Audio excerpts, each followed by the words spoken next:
Hey. Smug, have you been watching the Derek Chauvin thing?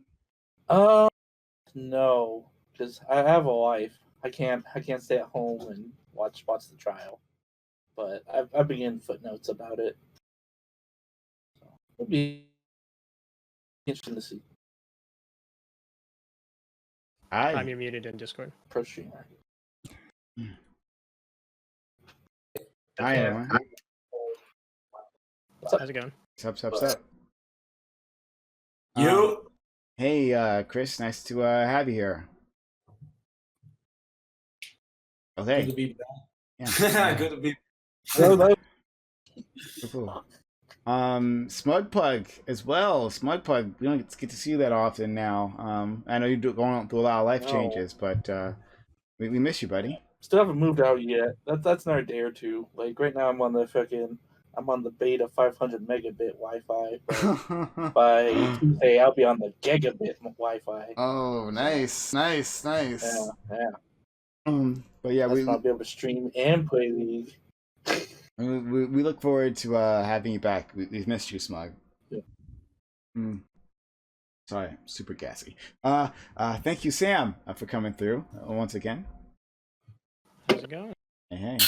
And then, last but certainly not least, we have Ninetales. And I noticed last night you had the cat ear type headphones. That's nice. That's cool. They're not headphones. Oh, they're not? They're actual ears. Oh. I dropped a pretty penny on. Oh, okay. Never mind. Oh, fair enough. Are you part of that community? I'm a genuine fox girl. Oh, okay. From a distance, but I've never partaken with anybody else. I identify better with animals than humans, you could say. Oh, all right. Fair enough. Which is why you're personally offended when I want to eat them. I get it. It makes sense now. That's a draw.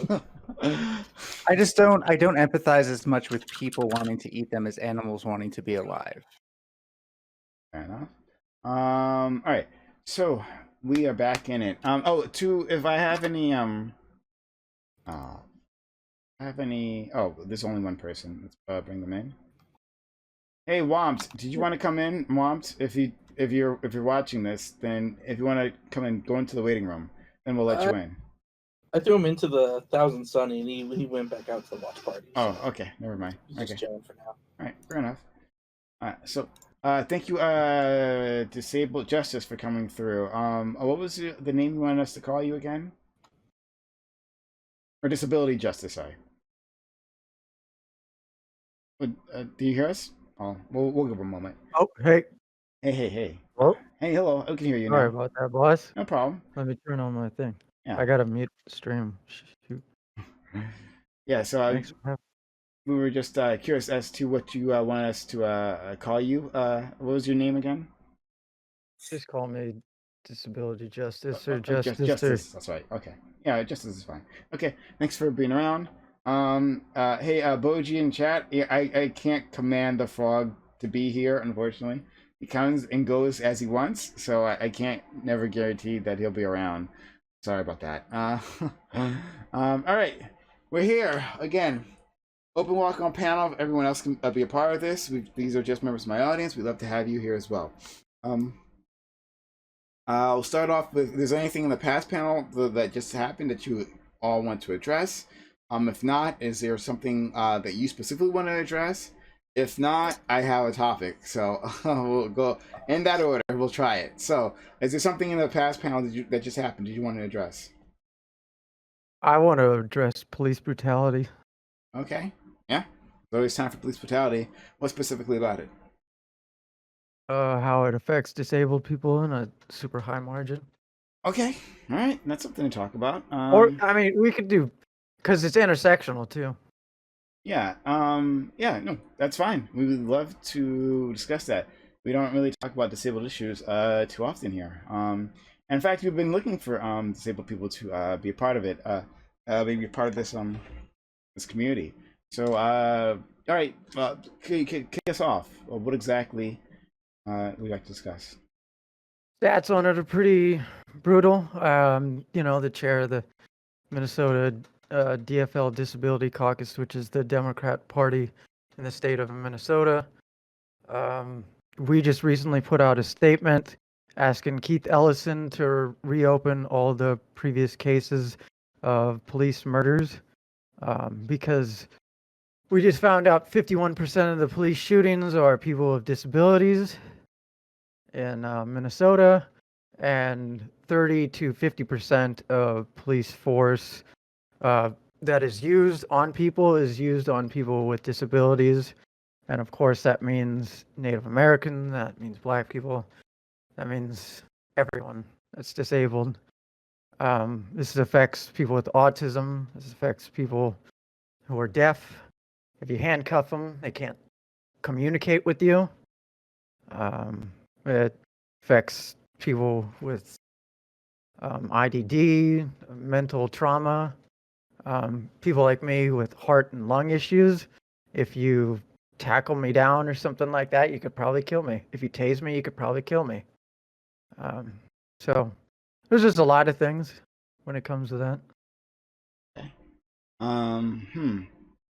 So that term disabled, like it seems like could you expand on exactly what you mean? Because I feel like that covers a lot of stuff. It does. Yeah. And that's what disabled people want to be called disabled people. They want the term to be kind of like a catch-all type of thing, where it means people with IDD, autism, people who are in wheelchairs, people who are blind, people who are deaf or hard of hearing. I mean, there's you could just have mobility issues where you just have crutches. I live in a subsidized disabled housing complex. We have people that have all kinds of disabilities here. There's a guy that was ran over by a drunk driver. He has a fake hip and he can never really walk again the same because of it. He's an older Black guy. Super cool dude. I love John. And there's another woman, older Black lady. She's got diabetes and like heart issues, and because of it, just she has to be on a lot of medications, and her life is just really complicated. Where taking care of yourself is your job. So that's kind of like, disabilities is a lot of issues. Okay, let's go. Ninetales. Yeah, so I saw in chat, it was scrolling too fast for me to, I read the comment first, I didn't catch the name. Somebody said that they thought lumping disabilities in with other disabilities makes things confusing. The problem is that we're not creating the disability label to make it easier for able people necessarily to understand this. We're making it so that people with these disabilities can talk about what they go through. So I think it's easy to look at it as confusing from an ableist point of view, but when you really think about it, like that mentality that like I have to be able to comprehend this disability for it to be useful to me, that causes a lot of problems for people with disabilities. For instance, I'm always having to explain to people that my disabilities might not be seen because I hide most of it. I manage myself and I mask so that way people don't see my disabilities. But then when I come short on something, like say I tell my boss, I'm okay, I'll do that, and then I have an anxiety attack and then I can't do it. If they don't understand that disability, it doesn't like their advice will reflect that for one thing, but that doesn't like get rid of the fact that I have a disability. I was still disabled from doing that thing that I wanted to do. And when we don't recognize that these are disabilities, you get people with authority over your life telling you things like, well, I could just get a worker who doesn't have these things, or you just don't want to do it. You're just not motivated or something like that. This is why we have to like categorize these things specifically, systemically, and not like in a colloquial way that's accessible to people who aren't affected by these things. Well, I think that's ultimately the point, though, Primes, of like kind of like the original question of it. You know, like for example, like if we talk about, I was responding to someone in chat just to be clear. Yeah, that's fine. But like ultimately, though, like I think to kind of like to that point, though, like for example, like if we talk about like hearing degradation as a disability, it's kind of like, for example, like I have partial hearing degradation, but it's only slightly. So it's like there are levels, though. I think you guys would agree that these are these arbitrary metrics that we apply that distinguish people who may otherwise maybe having starting a loss of ability or have a certain loss of ability, but wouldn't otherwise be characterized as disabled. Because if you don't have those arbitrary standards, then effectively it casts this huge shadow of a doubt over any form of statistics that are proposed, because it gets into this point where it's a bad argument. I would agree. I wouldn't necessarily make it myself, but it makes an argument where effectively, where if you look hard enough, pretty much everybody has a disability in one form or another, and it kind of nullifies the whole the persecution and that issue in it there and of itself.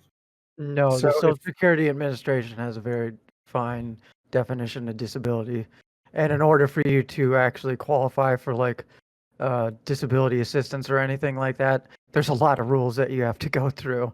It's not easy. A lot of people have to hire lawyers in order to get recognized as disabled. Okay, and so we're going by that metric then. Like that's the metric we're going by here in this conversation, I or would are we say going so, by yeah. a more general? Okay, all right. That's all. That's not the one I would use personally. That's what needs to get clarified. Yeah. Okay, I but mean- Smug, like I'm a different person. That's their metric. My metric would be specifically that, like, you know what, you might not call yourself disabled in any job where your hearing specifically matters, but this is relative to the, like, for example, the occupation. There's other things in life that it'll be relative to, but if your disability is relative to your occupation, then I think that needs to be recognized, even if it seems arbitrary or like too specific to be like useful.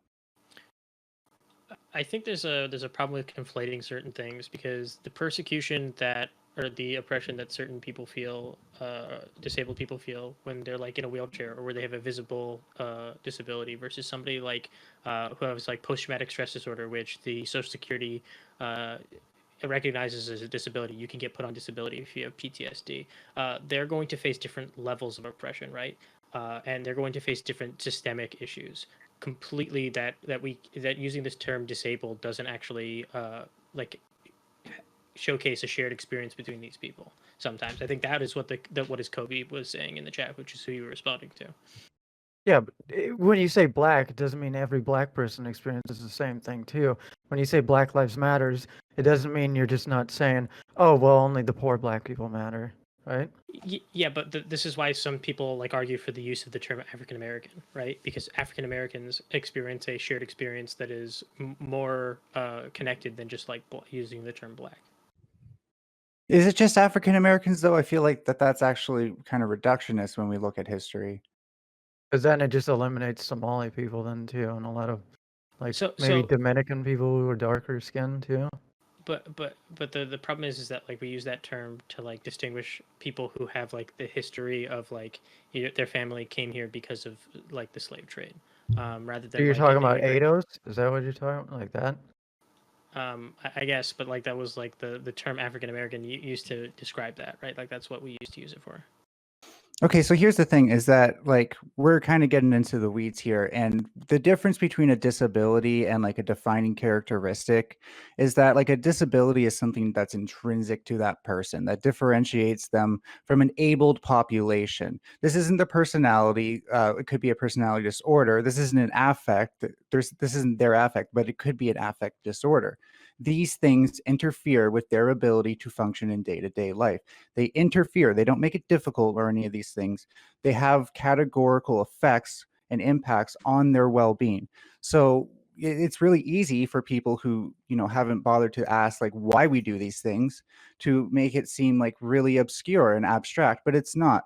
It's specifically delineating the population that can and is abled versus the population that struggles, relatively speaking. But I think though again though then it goes into like, so then where is, so because I mean like from how Sam is describing this is categorically is different from then where you are at. Do you mind if I use what you said you have as an example? For which one? You said you have partial hearing. Yeah, you can use that. Yeah, sure, you can use that. So like, let's say you were an audio editor, right? Would that not be a disadvantage, a remarkable disadvantage in your field to not be able to hear the full range of what an audio editor without this particular thing might have? Sure. So you see why we might want to be able to categorize these things. So that way somebody can understand you don't just suck at audio editing. You actually have this thing that prevents you from being a good audio editor. But It's not your fault. however, though, under the same argument, though, like I'm also not fucking like 6'2", 300 pounds jacked to play in the NFL. So I mean, in that same way, Again, that's more of a defining feature than like an inherent limitation. so I'm not limited by my height. No, to participate in people I may are. otherwise want to engage in. People are, and if your height is below, like let's say like in a workforce, right? Things are made to accommodate people of a certain height range, and if you're below the height range that like say like countertops and stuff like that are made to cater to, then you're going to have a disability. This is about people's well-being. So if I'm an audio engineer and I don't have full hearing, my well-being in that occupation is going to be impacted. Everybody else who doesn't have that thing is going to perform better inherently. This is what we're trying to delineate, not things that like make it obscure, like, you know, you have to be like a better dribbler and a better 3-point shooter to be better at basketball now that you're shorter. No, this is something that directly impacts your performance in occupations where, for example, you might need to be able to hear fully. No, but you're yeah, all right, Kobe, go. Okay, we'll go with Kobe. I'll turn my camera off, but I'm still here. So, but go ahead, Kobe. Yeah, so the reason why I made the comment, and I think my problem comes from, I think exactly what's happening. Kobe, you're muted. No, I can hear No, him. I can hear him. I can hear him. Oh, what the heck? Did you mute I him? think you might need to specifically? tell him you might need to like, click on my profile, and sometimes that will unmute it. I can hear you just Yeah, fine. try clicking on his profile. Yeah, Maybe. no, I just unmuted him. I don't know why I had you muted. That's Okay. crazy. Go ahead. No worries, man. Pass. No worries, man. Anyways, I think like this conversation is actually a good example of why this this like very umbrella term for disability is like a little bit frustrating, right? So we're kind of ping-ponging between like government definitions and sociological definitions and commonplace definitions, and then we're talking about like the role. You know, for example, Ninetale's talking about the role of disability in occupations, and while Smugpug is talking a little bit more about the role of disability in like kind of common parlance. And I think that not having enough what I guess what I could call like axes of oppression, maybe is a way of describing it, doesn't give us enough. We don't have enough meat there to chew on, right? So, for example, me, my mom, and my sister are all disabled, right? My sister is temporarily disabled. She got really sick from COVID and is recovering. I have a deformed Achilles tendon, so I walk with a limp. I just do that. And my mom is disabled because she's worked really hard and it's like fucked up her back and stuff, right? All three of us have like different, experiences of being disabled, and what it means for us to be disabled is different, and that is very, very different from, say, some of my cousins who have things like spina bifida or things, various kinds of both physical and mental and appearance deformities and stuff like this, right? All of these people kind of interact with disability a lot differently. And that's not even to mention, as Ninetales pointed out, a lot of people like, I have ADD myself, or people that have a stutter. I have a stutter myself, where sometimes you don't notice it. A lot of people don't notice the fact that I talk quickly because I have a stutter, and it helps me not stutter when I talk quickly. And so all of these, just having this term disabled, I feel like kind of helps or kind of encourages this confusion. Furthermore, I think that there is it's very complicated how we deal with disability when it comes to like a civil sense, like laws, and how we deal with disability when it comes to, again, the social sense. So let's think about it like this, right? So, I think the person that was brought this up was talking about the idea of a disability caucus in the Democratic Party. That's actually a really good example of this, right? So, for example, I could see a person who is in a wheelchair or a person who is something like this, who is extremely disabled, being a little frustrated if 50% of the people in their disability caucus have ADD and they have no other kind of, they have no other experience of disability. This is not something that causes like a massive thing in their life, and they're able to kind of we begin to get into a frustrating position. I would tell you right now. May I stop you really quick? So I chair like one of the probably biggest disability caucuses in the country. Those wheelchair people you're talking about, those are probably the biggest advocates that you'll ever see for everyone else disabled, because they know they're the last in line. So if everyone else doesn't get help, they probably won't get help. So they're going to fight harder for everything than you ever will for them. And they're going to fight for you. They're going to be a champion for you. Anecdotes, but we could just do anecdotes. I don't really think we have any data on this, like who's the most, right? So like I have anecdotes of some really disabled people that have told me this perspective, and that's why I have this perspective. So I don't really know that, right? So anyways, I think that's all I really wanted to say. Yeah, I think that like we have to understand like the way that we deal with this in government and common parlance is really frustrating. I think SmugPub was getting at it. If we say that like disability is just anything that makes anything difficult, then 100% of police killings are disabled people, because we could probably find it for 100% of people. I think that these terms need to kind of keep their ability to describe an actual social phenomenon. It helps Social if you don't Security straw man Administration. people, though, because that wasn't even my argument. My argument is things, not just that it makes things difficult, it makes very specific things that you can observe difficult, that differentiates them from the populace who doesn't have those difficulties. And we can But- associate that, we can give a causal relationship to their disability. It's not just they're having a hard time and they also have this. Let's put these two things together and call it a disability, okay? So the fact that this is so easily mystified because we don't have a society that has a place for people with disabilities is why we're doing this. The ability to say this is not just like a disorder, this is a disability that impacts my life is more significant than getting people to understand the nuances of each and every little thing. That's more preposterous in my mind than getting people to simply accept that you can't tell disabled people to not be disabled. Okay, so let's just Yeah, try to I'm missing clarify this part. So disagreeing. effectively under this, so effectively we're pausing here in relation to police brutality against people with disabilities. Then, so effectively I'm then, just going with police like- brutality overall, but it does affect. yeah, well, yeah, I know, but like, disabled people. I'd love to talk about this personally because like this is huge in the George Floyd thing. yeah, like police, police brutality. I've debated all the time, especially when George Floyd came out there. Oh man, so I've there's been plenty of talks in regards to how, particularly how black people would be affected by it. So that's why it's kind of more interesting to get to the disabled side. I had my so- treasurer this morning call me crying, so I know. And so I think part of this is like, so under that metric, then you'd have to show that within police brutality, it was that their So what you're saying, Nine Tails, is that you have to show that it was their disability played a role in otherwise further complicating or further escalating that situation. Then, correct? When we look at the when we take this look at the statistics of disabled people who face the police brutality, as opposed to like if we look at these statistics when seeing them as people who have suffered police brutality who happen to have disabilities. Well, it depends on what you're trying to glean. I don't think that like if someone's approaching it from the angle of like Derek Chauvin's innocent because this was all just on George Floyd's end, then I disagree with no that. one's saying that. They've tried to say covering, that. I'm covering all my Well, they bases. tried saying it, I'm and that's covering why all it's my been good. bases. I'm just making sure I don't fuck up. Yeah, But a lot of I the think it's rhetoric okay. over here was very much that. But yeah, They like were if you blaming it on want, the arts, they were blaming it on drugs, everything that they could.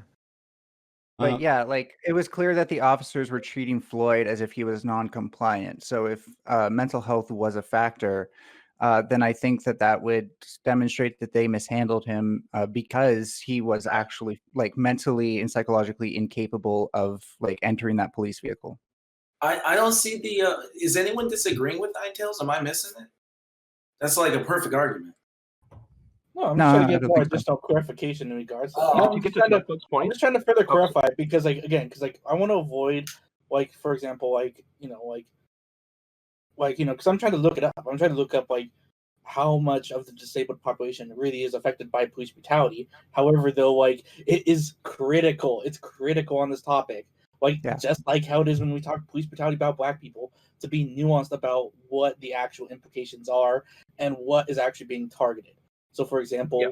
like when we look at Precisely. police brutality of black people, we know it's overtly because of the stereotypes and systemic racism that have perpetuated this bias that is automatically that cops see when they see a black person on site. There is that bias that is instantly applied.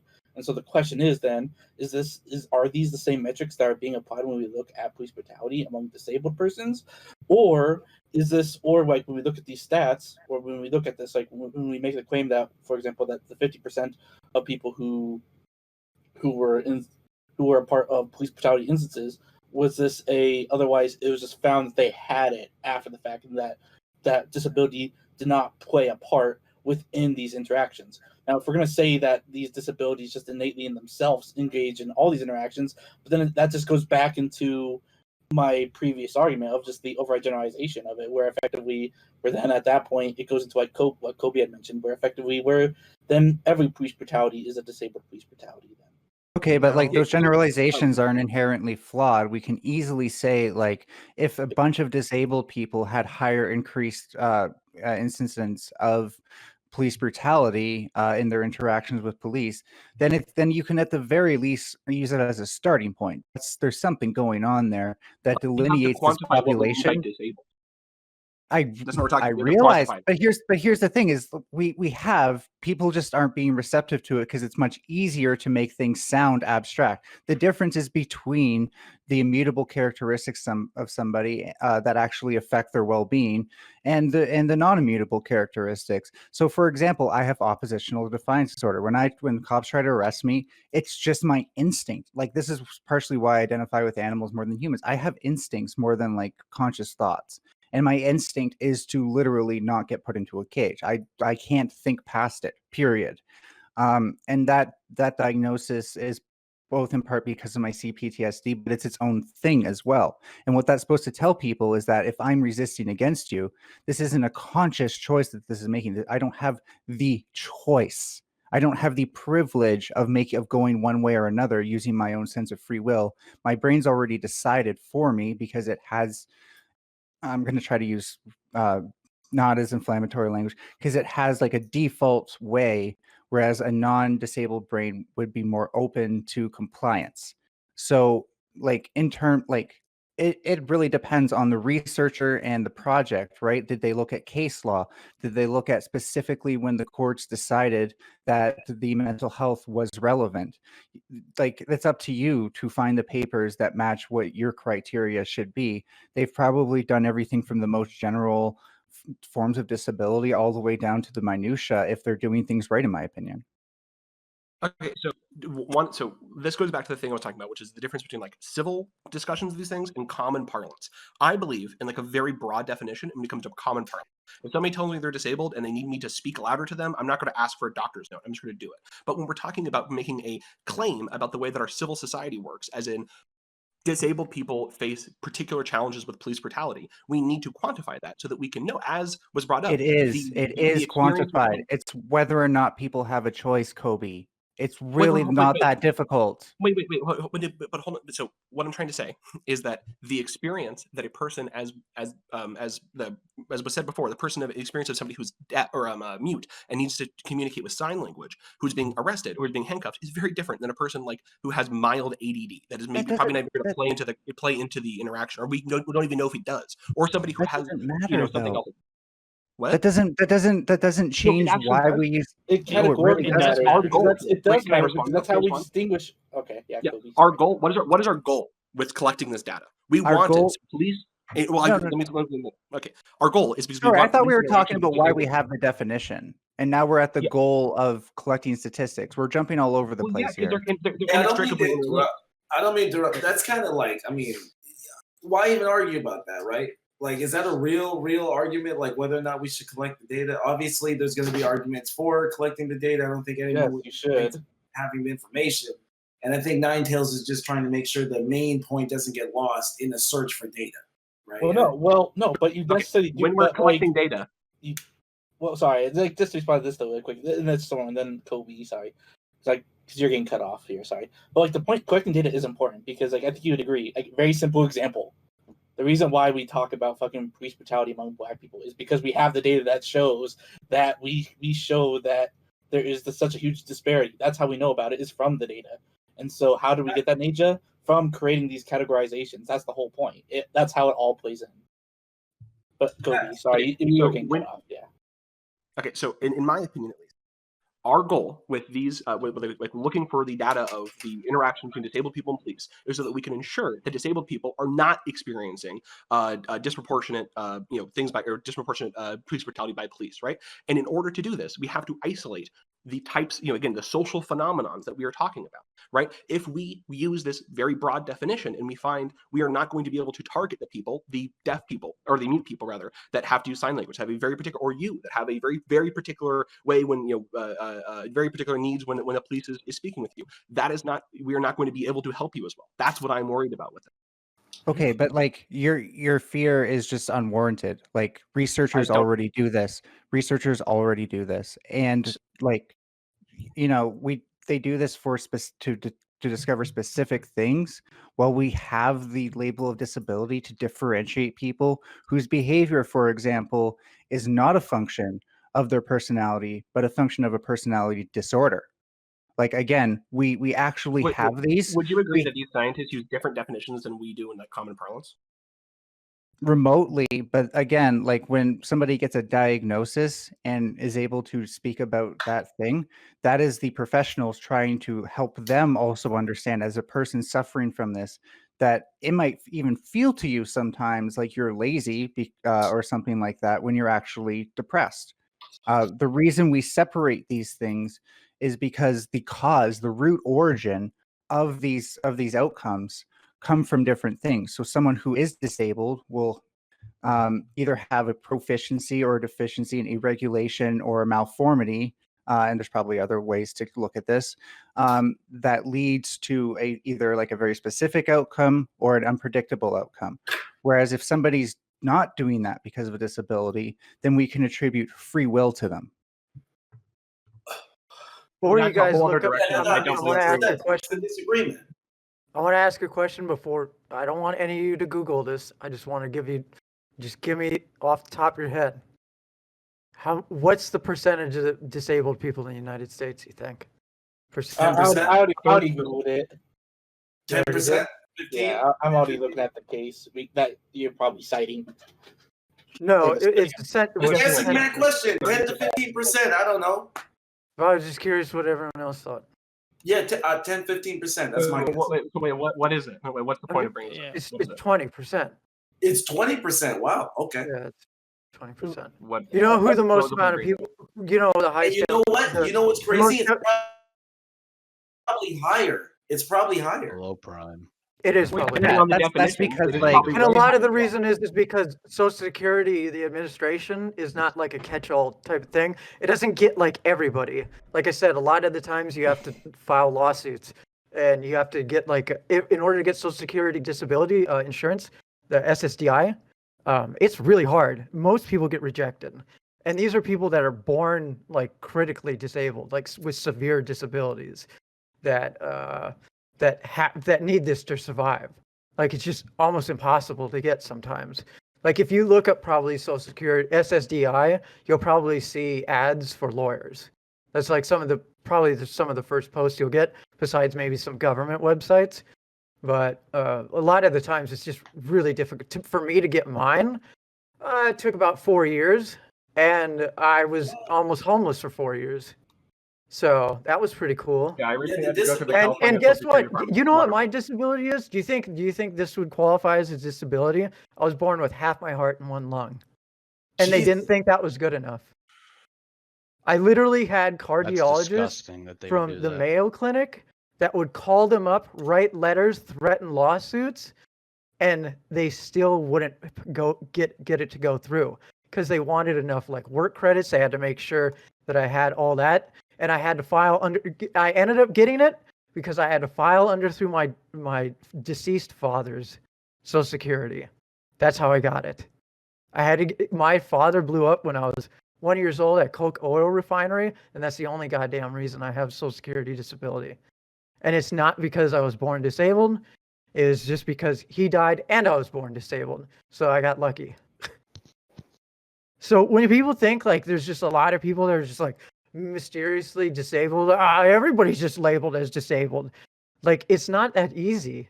Like a lot of it is this: we're just getting rejected by everybody. Let's go to one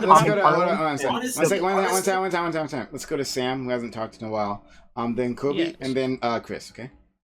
I don't think anybody's arguing that like the Social Security term for disabled is going to catch everybody. We're arguing here is that the general term that Ninetales is using seems to not delineate between the people that the Social Security we want the Social Security people to target versus the people we don't want the Social Security to target.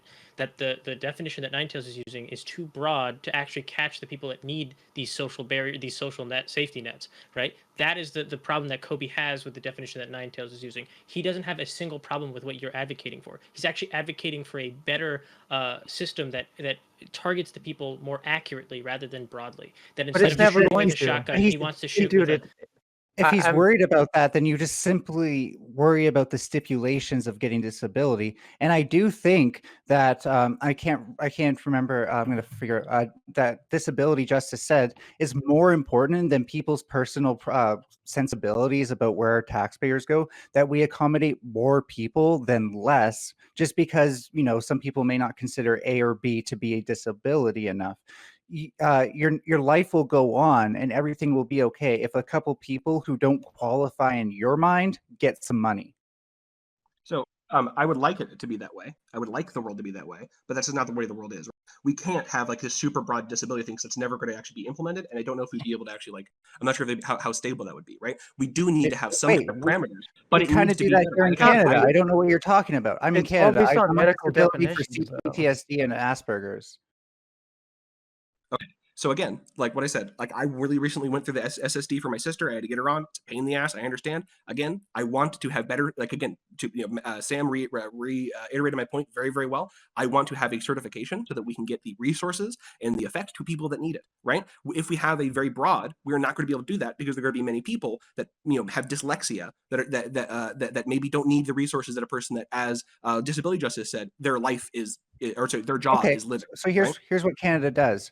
Canada has a general disability benefits program where you receive money generally above what you need to pay rent for a bachelor or something like that, especially when you get into social housing, and then like a little bit more. And then typically, if you're actually renting a apartment in Canada, you're going to have to make a bit of money on top of that. But luckily, I'm in social housing, so I get most of that in my food covered.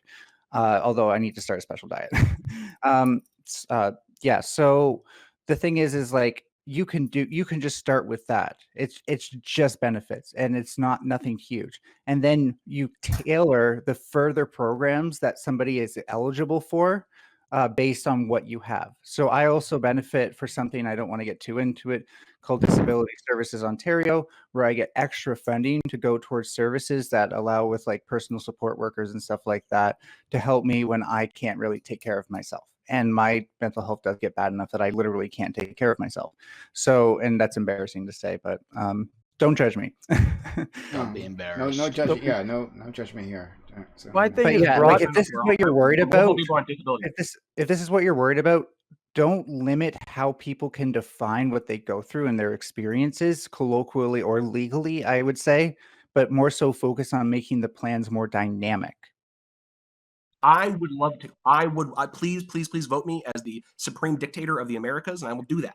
But we can't do that, right? We have especially in America, we have a really fucked up system, and spending money is very difficult. And I want to see people like Okay, but if you want to keep moving the goalposts into what's going to get literally passed into legislation, then sure, we can obscure things into oblivion and point out that Well, like we're so not hold on. obscuring. These are Wait, pragmatic. These That's are why I pragmatic. tried to make the distinction. But yeah, that's the thing is we didn't That's why start with a between- pragmatic argument, You and just let that's people every die, time. dude. Every time, let me That's every loud. time slippery slope conspiracists like do this, they go into the realm of, oh well, you're never going to get it passed anyways. Okay, well talk about fixing the system instead of just making things more difficult for the people with the disabilities. Wait, that's No. not what anyone's saying. It's not slippery No one slope is saying. Hold on, conspiracy. I This gotta is what really- they do. They always pivot. It's not a pivot. What Stop the fuck are you Stop, talking please about? stop. Okay. I have to respond.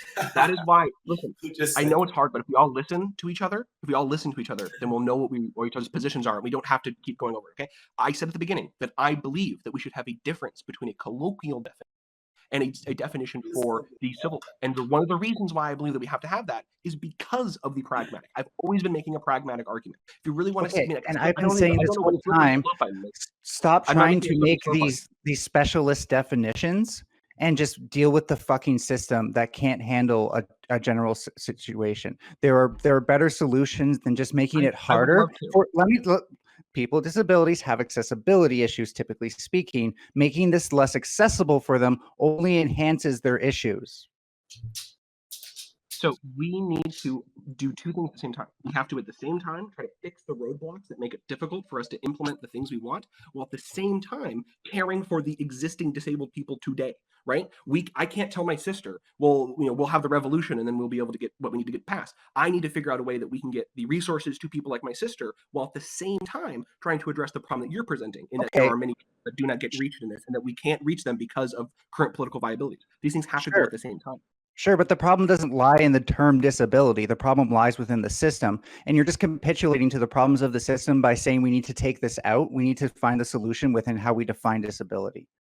Well, no, but defining the term is because disability, when it comes to disability, defining what it means to be disabled is a really big part of distributing those resources. And it turns out that there's a very there's a very wide range of things that should count as disability. So I think legally people should be able to declare themselves as disabled as easily as possible, even if that doesn't immediately entitle them to benefits or whatever, if that's what we have to do to get it passed through the system. But again, I'm just sick of this capitulation, like, oh, well, the system's broken. Instead of fixing it, we'll just take it out on the people who are actually being by the actual victims of the fact that the system's broken. No one's saying that, though.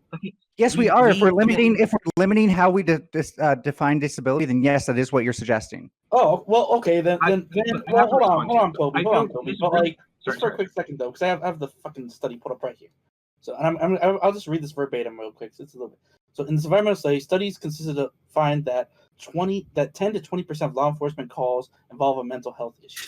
Most of these calls result from behaviors that fall under the purpose of public nuisance, involve vagrancy, loitering, urinating in public, trespassing, or individuals endangering themselves.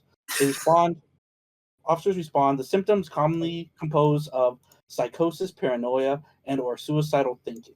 And so to this fucking point, so yeah, there's within this study here, there's four otherwise major different mental health situations that can occur that are major contributors to the issue of police brutality against disabled people. Should we not focus on those instances if we can prevent those in a more viable means than try to generalize broad brush and not be able to better fix these issues? We do.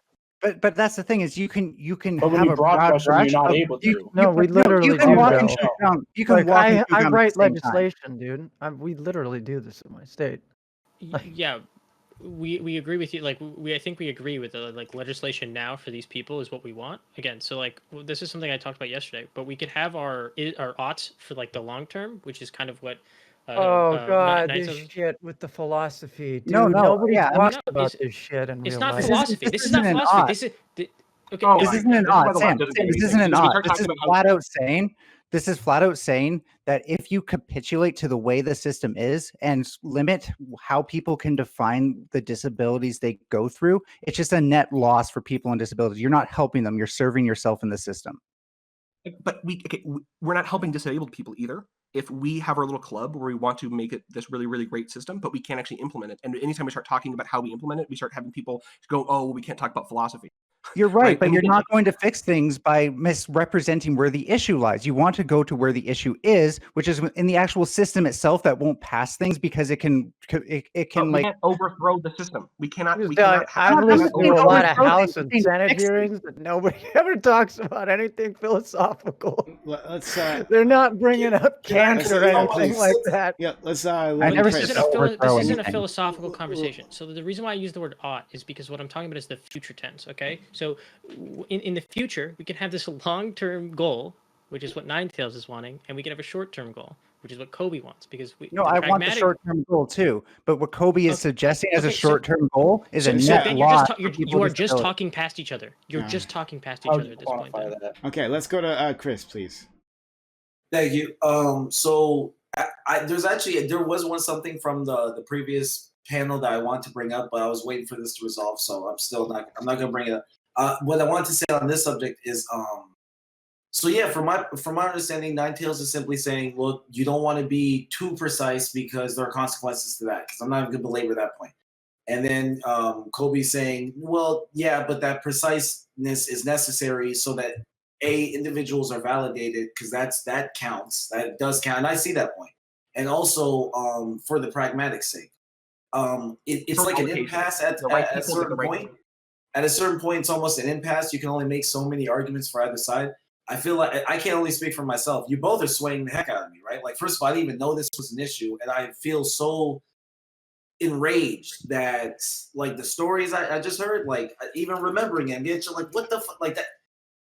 To me, that is the focus. You awakening, I'm sure myself and many others, up to the fact that so many people are being wronged is the fucking focus. And like, we shouldn't argue about the semantics. We need to find what we agree on and how quickly we can just get change. What slogans for bills? I don't know, like, because exactly, like, it's if 20% of people are disabled on official record, who the fuck knows how big that number really is, right? Because who the hell goes into this government and turns themselves? No one trusts this government. If you can function even 35%, you try not to talk to these motherfuckers. So it's like, I don't expect, especially in America where there's a very strong stigma against, disabilities and psychological needs. And so nobody's going to even necessarily want to admit that they need help. I'm a huge advocate of therapy, and I've tried to even tell my friends, hey, man, you need to get a therapist. And they go, there's nothing wrong with me. I'm like, first of all, you don't know that. Second of all, it doesn't have to be for you to benefit from it. And it's like, but they're like, they think that there's something wrong with them if they go. And so in general, people don't really respect mental health and people's struggles. And so the narrative needs to, not, in my opinion, not be so focused about arguing about where we disagree in these semantics, but where do we agree and how can we perfect our rhetoric to convince more people to realize this is an issue, and where can we affect change? Well, I think ultimately it kind of gets down, like, so I think this is where I can probably get some agreement with disability justice, even though I think we've like been tacitly in agreement. Like, so for example, like if, like, because like what's being purported here when we talk about pragmatic solutions, it's literally just like, reopening mental care facilities, or more like from what it says in here is more community health facilities that basically operated in the same way as they were before the Reagan wave, but you're in a more regulated environment that's for the benefit of them. In addition to that is also just a lot of your standard, like, improving police interactions. But in particular to this, though, is otherwise just becoming more knowledgeable on at least some of these interactions that people have, which is why I specifically state of like these specific like examples that were given here, whether it's psychosis, schizophrenia, chronic bipolarism, like that these three have been noted within this study as like three of like the major factors.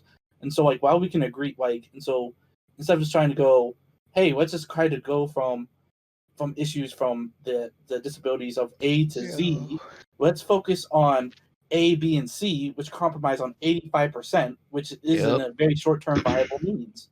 That doesn't mean we're forgetting about the other 15. It means that we are doing what we can in the now for those people within A, B, C.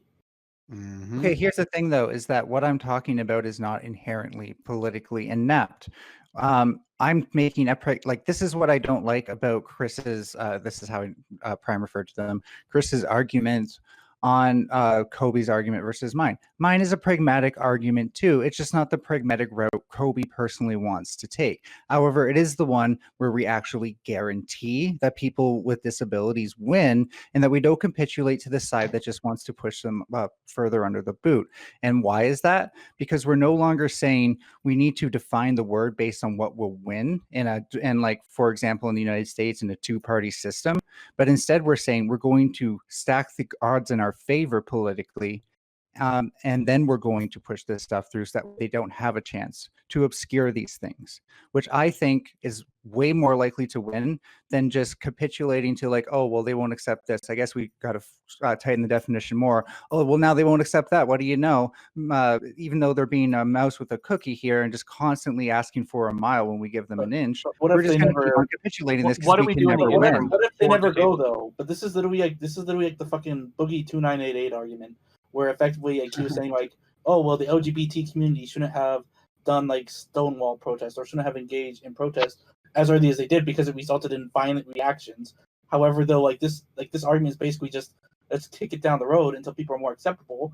But we know from our fucking history, people aren't going to be acceptable of it. No, I'm not saying until people are more acceptable. I'm saying we actually do real politicking instead of throwing the people who were trying to pass the legislation under the bus, and we actually get these things through without capitulation. Would actually helping people. What do we do with the currently disabled people? With the shitty system that it is now, the American disability system is shitty. Like I just said, I went through it within the last 6 months. What do we do with them now? And how do we improve the system while we wait to get that massive, New Deal political coalition that we need to sweep through without the naysayers? What do we? That's what I'm talking about now. We need to adjust this. I know that's in the interim. I thought you were done. Go ahead. But I'm sorry. I seriously thought you were finished, Kobe. I wasn't trying to interrupt you. okay. I'm done. No, go Can for we it. talk about Go the ahead. police thing again instead of some, This talk is all about tied to it. how This the is 50% disability thing probably isn't real because everybody's making lies. I'm just kidding. I'm not actually being serious. Oh god. But can we talk about the police thing again? So, I mean, what Yeah, do you want that to talk would about be exactly? I don't interesting. think. Well, I guess I don't understand why we went into this argument over like what's the definition of disabled. because like everyone here agrees police brutality is bad. Like no one's here is bad. Yep. Well, you know what? I think But Chauvin it does, was right to so do I this. guess what I'm saying Chauvin's is a it sounds fool. very ableist. It sounds like you're trying to like say, oh well, that number can't really be real. Like Well, no one's not saying all that of at those all. people are probably disabled, No. and disabled people hear that shit all the time. Okay, so don't- I I think don't- all right. Let's just try this No one's again. saying Let's try this. Sorry for swearing. No, it's fine. Let's try this one more time. I don't. From the individuals here, I honestly don't think anyone's trying to be ableist. I think No, I know. yeah. I'm just saying that's what it comes off as. Okay. If other people that I know, like that I campaign with and everything like that, they heard a lot of this stuff, they would be furious because they have been put down like their entire lives, and it feels like people are trying to dismiss them again. I feel- and that's what I'm just saying. Okay, I understand. But I'll try. So here's my interpretation of it. Of course, everyone can have their own interpretation. I think Kobe and Smug here are talking about and Sam to a certain extent are talking about the mechanics of actually getting resources to these individuals, right? Like, how do we actually make that happen in the real world, right? So on this channel, this is something that happens oftentimes, right? Because we're often talking about the world as it is and the world as it should be, right? I think some people here are talking about the world as it should be, and we should have a world where we don't have to make these distinctions at all, right? But Kobe is pointing out like the distinctions that have to be made with our current world, with our current politics, right? So he's trying to saying that we should have precision in the way of these categories of who is disabled, right? So that we can make sure that the very finite resources that we ever dedicate to these people, and we should be dedicating more, and I'm sure Kobe would actually agree with that, that these finite resources, to get them, to make sure people get them, you have to have some delineations here, right? And he's just talking about those delineations. He's not saying that, like for instance, you, Justice, talking about like your trouble, right? Like he's not saying that you should have had to go through all that, right? That your treatment, for instance, was correct, and that you had to jump through all sorts of hoops. He's not asking for that. He's saying, well, let's make some clear delineations, right? And that can possibly end up helping individuals. However, it's also true with what Ninetales is saying. And of course, correct me if I'm wrong, Ninetales, if I'm getting your point incorrect. That like once you put up these barriers, right? You put up these barriers, then you're going to be excluding people. That's just how barriers work, right? But again, that's less a fault of what Kobe is trying to say. Is more like our politics in general, that we rely on these bureaucracies, that we care so little about our populations, that will allow people to fall through the cracks. But I think he's just talking about the practical reality here, and then I think Ninetales is talking about a better future that she would like to be create. I'm talking about a practical reality too. And here's the thing: it's like politics is not just passing bills through legislation. I'm sorry, like I know that that's the way of the centrist, but politics is also activism. It's actually getting change done, like outside of the political scene. And that's the thing is like I'm talking mechanically too. And this is what I hate about when people try like making differences between Kobe's and I's argument. My mechanics here are that you literally cannot help people with disabilities. You can only throw them under the bus by only focusing on getting legislation passed and thinking of that as being the only way to succeed. I really think that if we focus more on activism, and I'm going to try to be as TOS friendly as possible, but direct action in Minecraft, then we can do a lot more and not have to seed ground. Like if we're talking, like again, if we're talking about slippery slopes, then I think seeding ground is the ultimate slippery slope in my mind. I just So here's and the issue, though. let me try one more time to I want to make sure everyone gets in, right? Okay, so Kobe, Kobe, I saw what you wrote in the chat, right? But like I think what Ninetales is trying to say is what something I've said oftentimes, right? Is that we have to. I think she's simply pushing for more, right?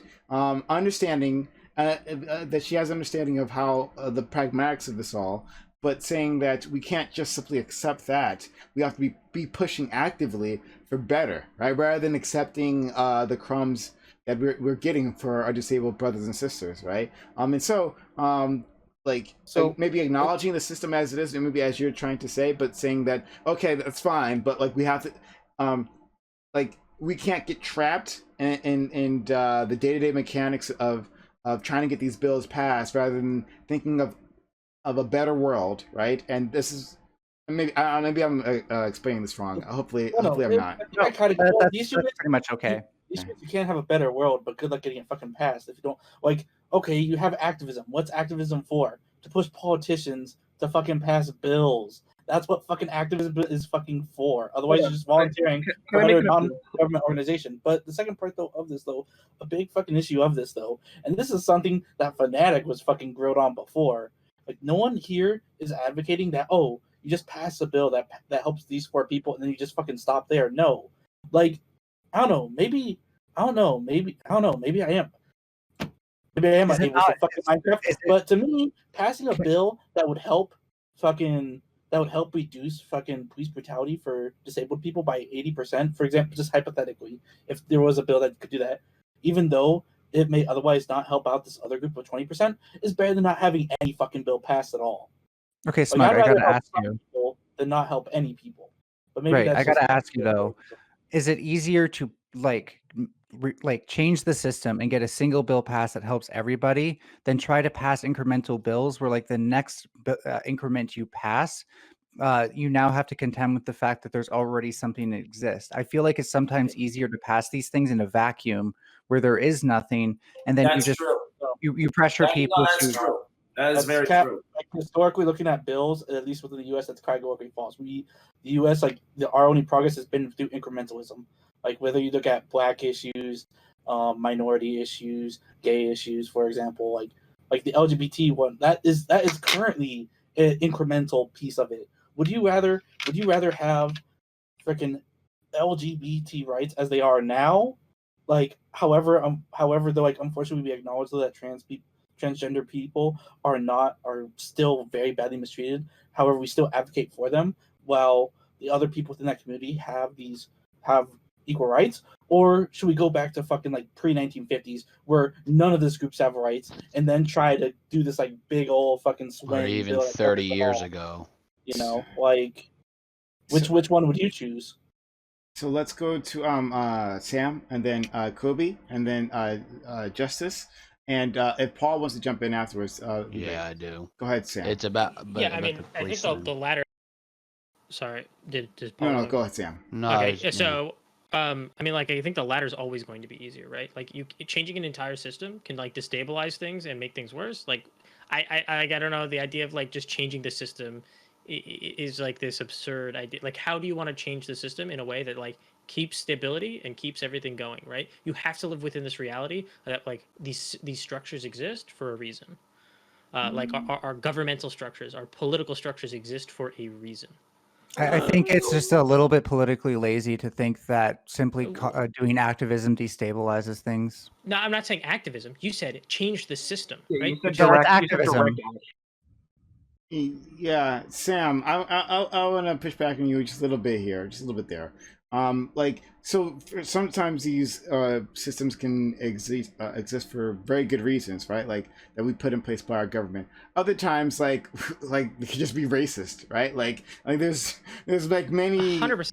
Yeah, right. So like the reasons can be because they were trying to screw over a certain group, right?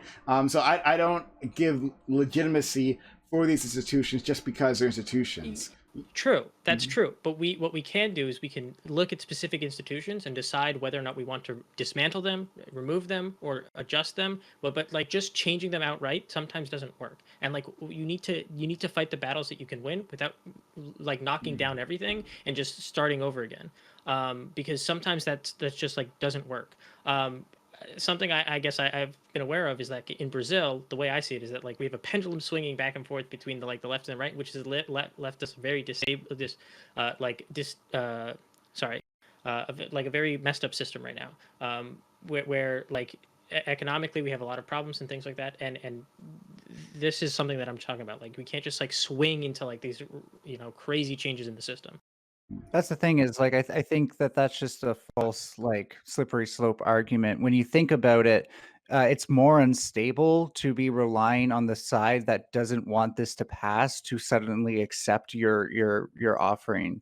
Like I don't think that that's like going to guarantee nearly as much success for people with disabilities. When you change the system, you fundamentally open up the pathway for this stuff to get passed if you change it the way that you're trying to change it. But So- the majority of if people don't want to make those small increments, why the fuck would they want to make this huge change though? Okay. You're still Because they're having to operate- politicians, you're not still having actual to- people. Well, again though, you're still having to operate with those same people. Like, But that's why we're talking about reforming the system. Then we're actually Yeah, changing the people. necessarily happens with which would be necessary with politicians unless we're doing this fucking So revolution. Let's And just give it some time. Give it some thought, please. So yeah, let's go to Kobe. But I'll say that like I feel like the terms that we're using are extremely imprecise, right? So saying like change the system, and I think it's something that Sam is trying to touch on here. I think we're all trying to touch on these things in different matters, but like the degree, like I feel like.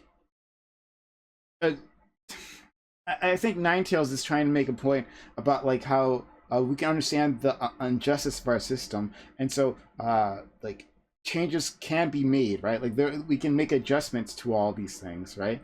And some of them may seem revolutionary, but some of them may not. Like maybe if we actually like sat here and actually wrote all this out, it wouldn't seem so revolutionary. Simply saying change the system doesn't necessarily mean like burn it all down, right? And actually maybe something that we could actually pass through a bill if we had the political will to make it happen, right? Rather than the incremental fixes that other people might be suggesting. But it might not be completely outside of our the abilities of our politics. But just saying the vague change the system doesn't let us know one way or the other. So I don't know. Well, Sure. okay. The problem is that on one hand, I'm either talking about like basic day-to-day politics, but in like the direction of reform instead of keeping things the way they are, or stuff that's TOS borderline stuff. So this is like as far as activism goes, we're kind of already confined in this conversation is the issue I have with it. well. All right, let's so, go. like, Sorry, we gotta move on. We gotta go to Kobe, then Justice, and then Paul. Then we're gonna maybe move on past this because I'm not sure how much more we can do here. Go ahead. Yeah, sure. So there's been like a lot, and the conversation has kind of gone into a bit of a different direction since last time that I was able to speak. Generally, I agree with Sam's position on this. I really recommend a book called Bloodlands. It's called Bloodlands, Europe between Hitler and Stalin. One of the things it goes into really well is how fucked over all of Europe was after a lot of the Soviet revolutions was because a lot of the state got destroyed, and then the state got destroyed, and the Nazis came in, and they were able to erect an even more brutal system than existed beforehand because they had a blank slate, tabula rasa. I'm a little frustrated with the kind of on one hand, the more reformist perspective in the room is being hit with an accusation of a slippery slope, but then at the same time, or a slippery slope, but at the same time, there's a slippery slope to a revolution as well. right? We might get a little bit of revolution, but then what happens if the revolution goes bad and no one likes it, and we end up having an even more reactionary government that ends up coming back and building an even worse system, right? I'm very worried about that. I'm also very worried about, again, what happens to the disabled people in the interim, right? One of the big problems that I feel is a lot of the times reformists, especially in a multi-party democracy, the perspective that's presented, and it's been presented here, is the idea of, well, we have to temper all of our opinions to the Republicans or to conservatives, the Tories, whatever. But I would argue that you have to think about my perspective and the reformist perspective in whole. We can't just look at it in part. Not only do I think that we have to temper our beliefs in things to the political climate we exist in, I also think we have to grow our political coalition. What's one of the biggest things I believe in is things like making DC, Guam, and Puerto Rico states so that we can have an increase more Democratic voters. I believe that there's all sorts of things that we should, right? So not only do I think that we should temper what we want to do so that we can actually pass things and get things passed, I think that we should make sure that in the future we can have a bigger ball rolling so we can do more things. I know that I'm sure a lot of people have a lot of things they want to say, so I'll just briefly touch on this. One of the reasons why I originally wanted to talk about the differences between disabilities and specifically with police reform and police violence is people that have mental disabilities have a very, very, very difficult time for a wide variety of reasons. When I was doing some work with the local Monterey County Protest, which is my local NAACP Black Lives Matter kind of affiliate group, there was a big problem here. There were 2 police shootings in my county in the past 30 years that were black men who were having mental breakdowns that the police basically just attacked them and shot them. And that is a very specific issue. That is different than the issue of disabled people who maybe have a special physical disability that makes the police hard. And that's what I was trying to get at, is that I want to be able to talk about various intersections of oppression within themselves and be able to see how they connect, but also see how they are unique. So yeah, that's all about. All right, so might be moving off. Oh man, I'm gonna sneeze. It's gonna happen. Paul, did you want to say something on this subject, or did you want to move on to another one? Yeah. Oh, sorry, no, excuse me, before Paul. Sorry, I skipped Yeah. Justice. I skipped. I apologize. Yeah, you're supposed to go. Justice, please. Okay, thanks. So I'm not calling for revolution. I'm not calling for like big systemic changes or anything like big revolutionary changes, big huge changes. What I'm talking about is broadening the narrative, what a disability is, because a lot of times people who are disabled don't get recognized as disabled. So that's one of the issues I have. One of the big reasons as to why my heart thing didn't get caught was because it's so rare. Oh, Jesus, that's the camera. It's so rare that somebody like me would have been alive that they actually didn't think I had that disability. It's called hypoplasic left heart syndrome.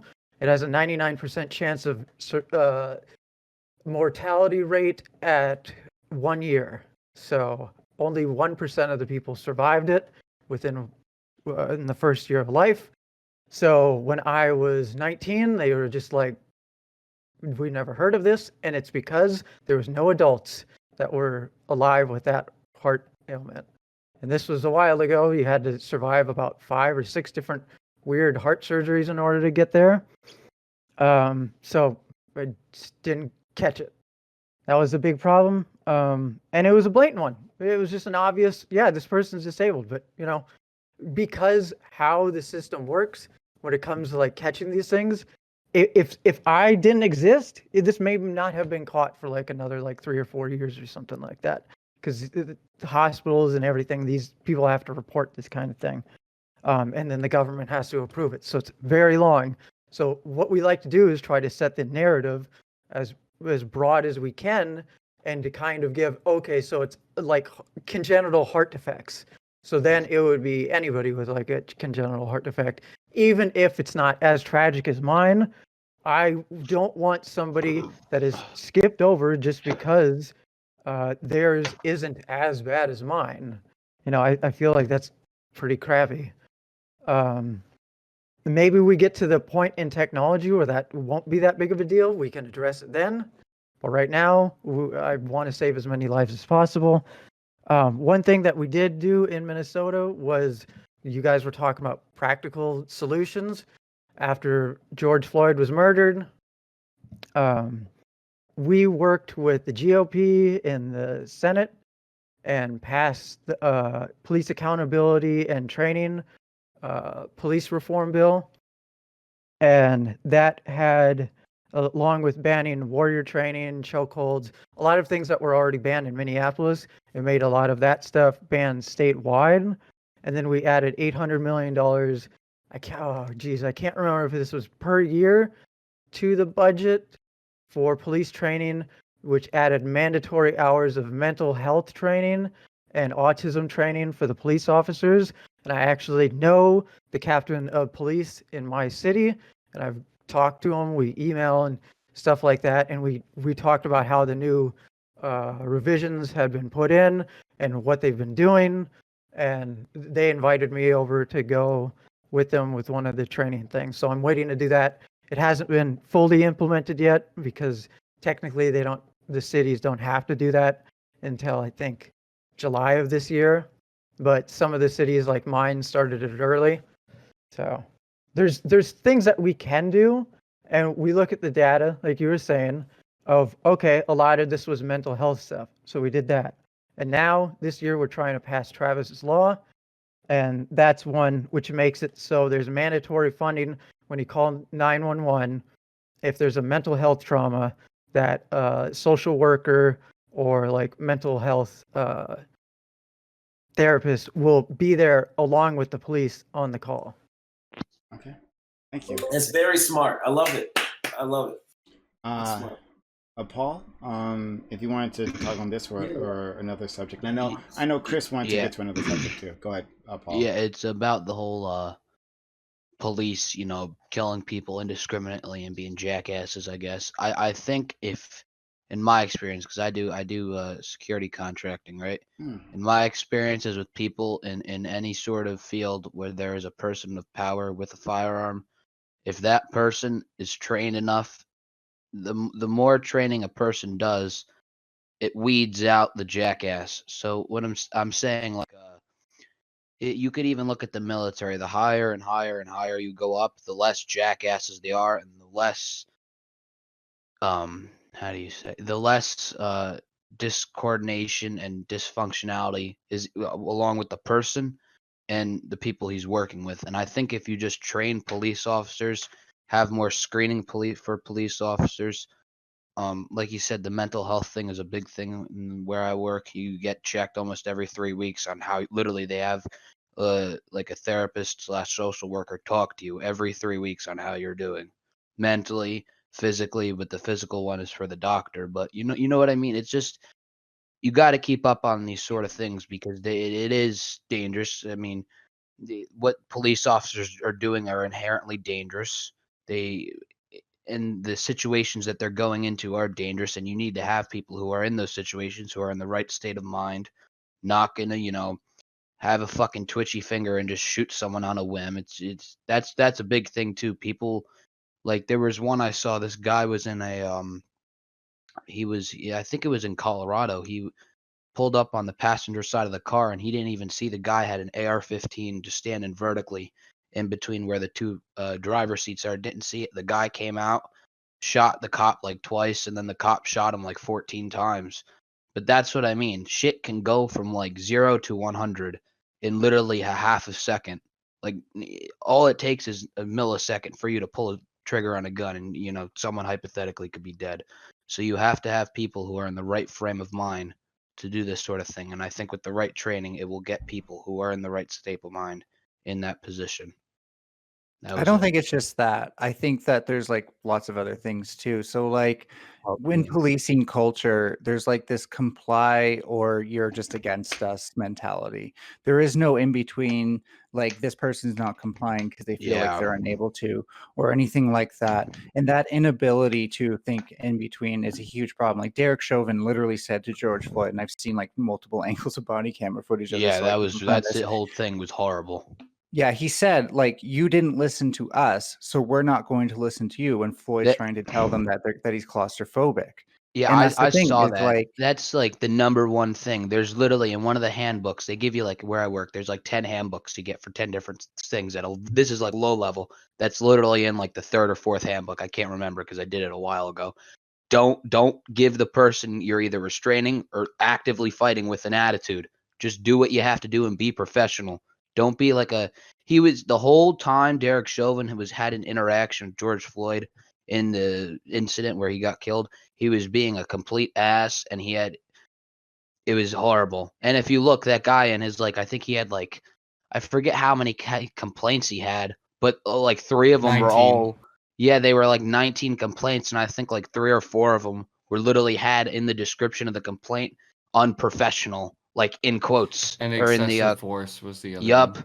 Like Yep. especially with low-level street cops, these guys need to move up because I don't know, they don't make a fuckload of money. But like Another thing is, they're not very. I'm not gonna say they're horrible trash people, but they do things that horrible trash people do. So, if that's the nice Operation way to Overlord, put it. did you make we'll- a point Hold on, about? one second. No, don't worry. We'll go to Chris, who's been waiting very patiently. Then we'll go to Swamp Fox, and we'll go to Nine Tails. Kobe, just so you know, I can't see your camera anymore. So if you could, Yeah, he's just spinning. yeah. Horrible connection. It's just Okay, loading. I think my internet is going out, and I actually have to go to work pretty soon, so I'm going to head out. I'll take this thing to go. Thank you, everybody, for See talking. you in 10 minutes. have a good night. Yeah. Have a good Bye, night. Yeah, Kobe. it's really good talking. I love you all. Okay, I love every single disabled person. I want all disabled people to have everything they want. Okay, really, I want to have communism where we don't have to work because working is Well, stupid. I and we don't should just like have robots. communism. Hold on, man. Hey, well, I'll convince you of some other night. Listen, I love all of you. I'll Brett, talk go about later. communism with you if you want. I'm really afraid that communism would kill the disabled people from the first people. Oh God, What you yeah. said Cool. isn't communism. That was not communism. So let's go to. No, I know. What I'm saying is just sorry. because, you I know. want to get to Chris, who's been Sorry. waiting very patiently. Chris, Yep. please. Appreciate it, thank you. It's funny, I have to go to work too, so I'm gonna make it real fast. First half I wanted to say was to what Disability Justice said. It actually inspired me to the concept that, funny enough, he said, I don't want to do anything major. Fuck that. I want to do something major. What we're doing is not enough. We need, so even in sales, right? The idea is you ask for more than what you want, knowing that they're going to argue with you and try to wiggle you down to what you actually want.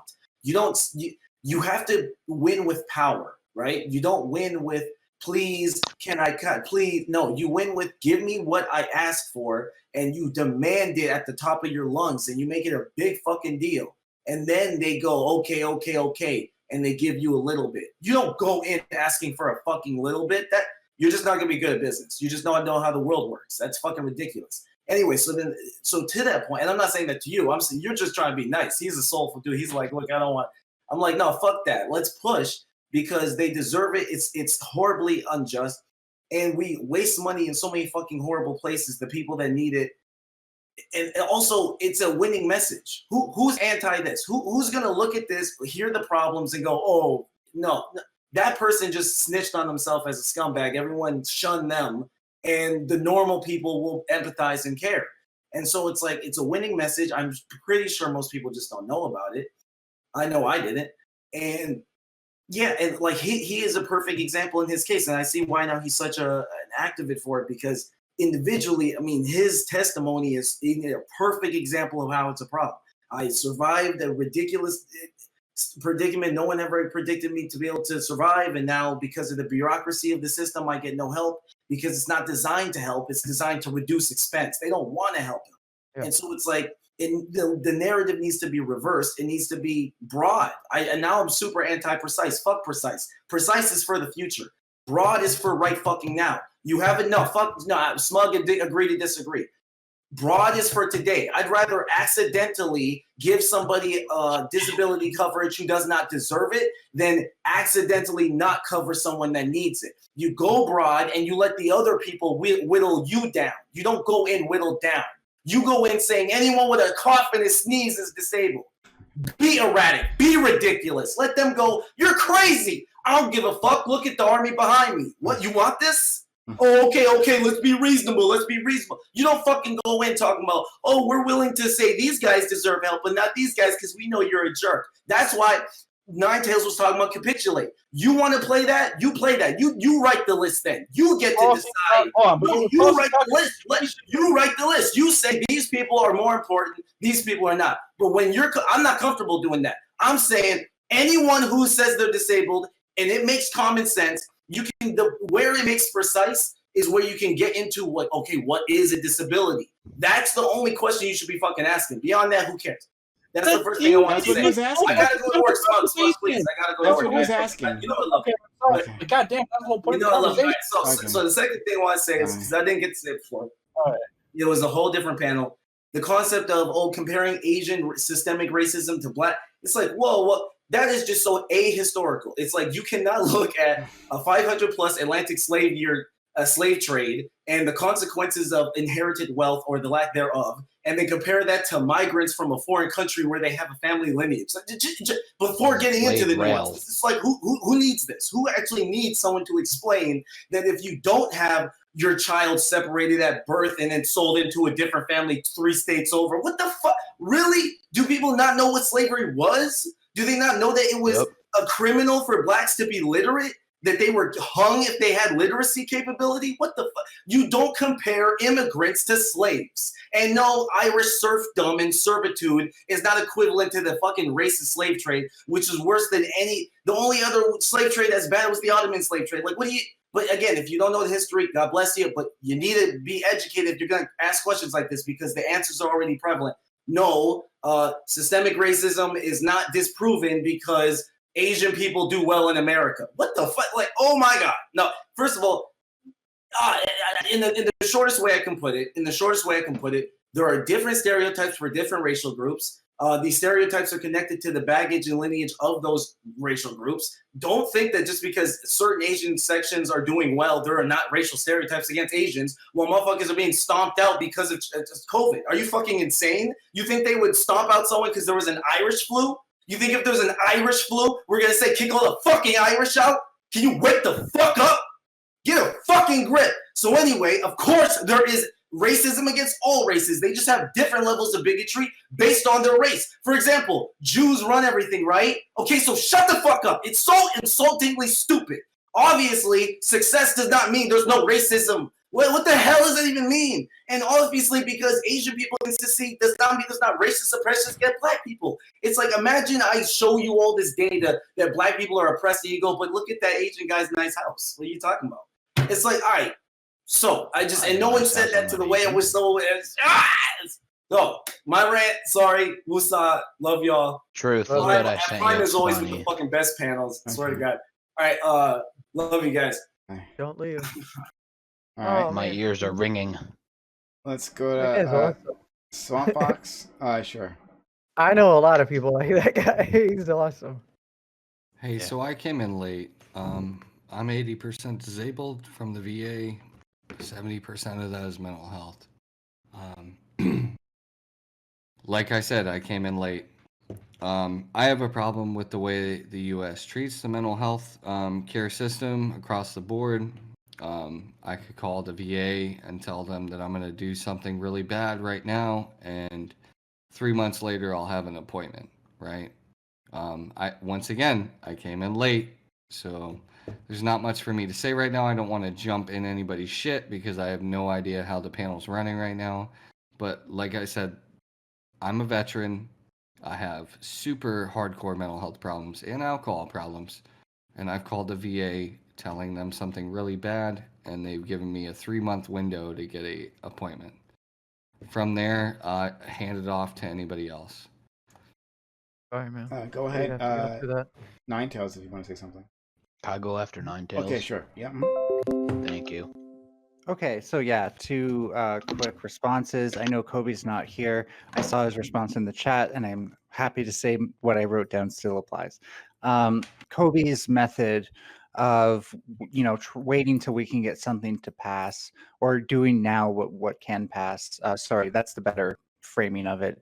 Doing what we can pass now is how we got to where we are on racial issues, where everything is systemic. And we did pass the anti-racism stuff that would have passed in the 1960s, but then nobody ever did anything, because it does turn out that when you pass legislation too soon, it gets harder and harder to pass incremental legislation when you don't actually deal with the 2-party system that seems to actually be getting in the way. This is why something like Bernie Sanders was such a bigger issue. He's not just a politician. He's a social justice activist. And this is what people with disabilities need, is somebody who's actually social justice minded. So if you think about this from the aspect of social justice and not just politics, I realize there's a political aspect, and you don't need to educate me on this. Then you see that there's more to this. I just wanted to also point out that it's really easy for laymen to I don't really like that word, but for people who don't know much about mental health and stuff like that and disabilities to just say, oh well, the definition is too obscure. But it can be empirical. It really can be. We have this word for a reason. It's not just a magical word. It's not just magical thinking that made up this word. So that's not really an argument to say that you personally don't know where the argument lies. That says more about you than the actual pragmatic implications of the definition. So Paul next. Yeah. Hold on, my TV just got really loud. I was gonna say, when you were talking about the VA, that's a very, very real thing, because they are, what's the nicest way to put it? Inept in every way you could possibly think. I have multiple family members. Most of my grandparents, my grandmothers and my grandfathers, my dad, my mom, all went through that shit, and it was they do jack shit for you. Nothing. Zero. My grandfather, when he was in Vietnam, he's missing literally both of his legs from the knee down, and the only reason he's ever been contacted by them for help for anything was he got into a car accident in 2012, and he had to ask them about I forget, something with health insurance, and it was the most. They need to redo the whole Veterans Affair, everything. They need to get rid of it and revamp Hey, it. and Overlord, do I was something. coming in late, but were you saying something about how officers had less of an issue than lower ranking people? No, I was saying that lower ranking people have the problem. Low rank police officers have pretty shit training. A lot of officers come from the lower ranks in the Marine That's Corps. what I'm They're called saying. Mustangs. Yeah, no. And Okay. not in the Marine Corps. I mean, as in police. Or just in the military in general. Yes. Mm-hmm. Yeah, I think police should be held to the same standard the military Mhm. is, as far as that shit goes. Okay. If All they right, did then we're in agreeance. if they did a more tamed, not even tamed version, you could do full Marine Corps boot camp for police officers. I wouldn't give a shit, but it's kind of expensive to do that sort of thing on a very large scale. But if they did, I think police officers would be a lot less of dicks. So let's go to a very, very high degree. Let's go to Smug, and then Ninetales. I'm not sure if Sam's your hand up. Okay, so yes, are we wrapping up, or are we still? I'll just make this my closing for wrapping up this particular topic. I thought we were moving on to the other thing, to the. I'm not exactly sure. Anyway, okay, I'll put this as my last closing one on this one. So there's lots of straw manning going on. There's a fuck ton of straw manning going on. Constant insinuations that Kobe and I were fucking centrist, or that we're being ableist.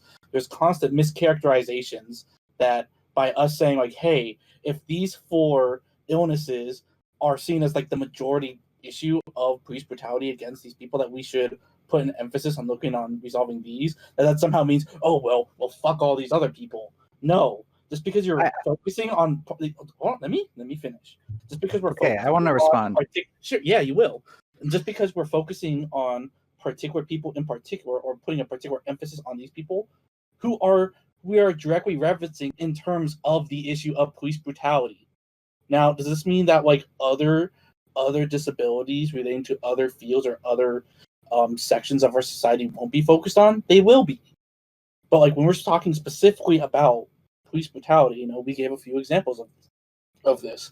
In terms of thinking that incrementalism doesn't work, this is categorically fucking ahistorical. It's directly inaccurate. Literally fucking in this idea of this bartering thing. And so this hey, let's push this radical idea and then barter back. Well, sure, that's a fine tactic, but in the end you're still fucking capitulating, which if I'm not mistaken, that is not what Ninetales was talking about. Ninetales' proposal was not, hey, let's have this broad brush and then draw back, which was what Chris was implying. So I mean, Chris is literally just making a bartering tactic that incrementalists use.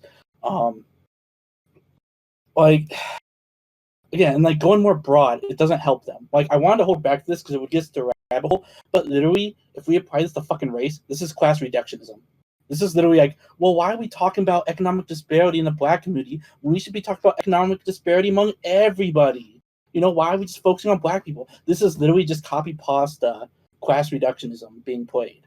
Because it's not, and it's because it's literally, oh, I don't want to help the 80% now. I'd rather not help any of that 100% until maybe 10 to 15 years down the line, where somehow these radicals who have no influence to change, and neither do these people who are voting for them have any incentivization to change. You know what made people more fucking accepting of black people? Fucking ramming that fucking shit down their throat. Fucking Brown v. Board of Education. How do you make fucking white people less racist? By forcing other minority people to share space with them. By forcing white people to have to share their spaces. This is categorically shown through how we de-radicalize people. A huge part of de-radicalization is through diversity, and that would have never happened if it wasn't through the incremental steps that we have taken over the past few hundred years. Now, does that mean all issues are going to be resolved? No. However, though, that's why you keep on pushing forward. Again, like, it's been mischaracterized and strawmanned multiple fucking times. Kobe and I are not saying, oh, you put out policy A and then stop there. No, you put out policy A that resolved this issue, and then you go on, then you see these other parts of it that may have the after effect, or people who may not be recognized of it, and then you go on to policy B, and then policy C. That's how our fucking system works. And when we talk about fucking activism, you reference the TOS part, you know, and it's funny, you're calling me on the chat, and you can reference this when you respond, but like, literally, whenever you ask that question, like in regards to activism, you really give me fucking generalizations that amount to nothing but fucking platitudes. So if you want to compare actual like policies and like shit that we can get done with platitudes, I'll take the fucking policies any day. So let's go with Ninetales and then Sam. So yeah, where did I say where were the platitudes? Please be specific. This is good. I wrote some things down. Okay. Mind if do you want me to pull logs or no? Oh, okay, well, sure. I'm in the meantime, I just want to point out it's really ironic that you go around being like, oh, I'm being strawman. This is the worst thing ever, when literally you just strawman my argument. I'm not saying we can't ever pass policies just because we can't cover everybody. I'm saying that with people with disabilities, the main form of oppression they find is being made invisible by the system. And what you're suggesting will make people with disabilities invisible to the system, simply so that way you can have successful politicking now. That's the issue. We don't just need things now. We like, again, this is why I point out you can have an increment. You can actually have a tiered system if you want to do things incrementally. You pass the actual benefits for all people with disabilities now as a minimalist framework, and then you do more and more on top of that to accommodate people with greater and greater needs.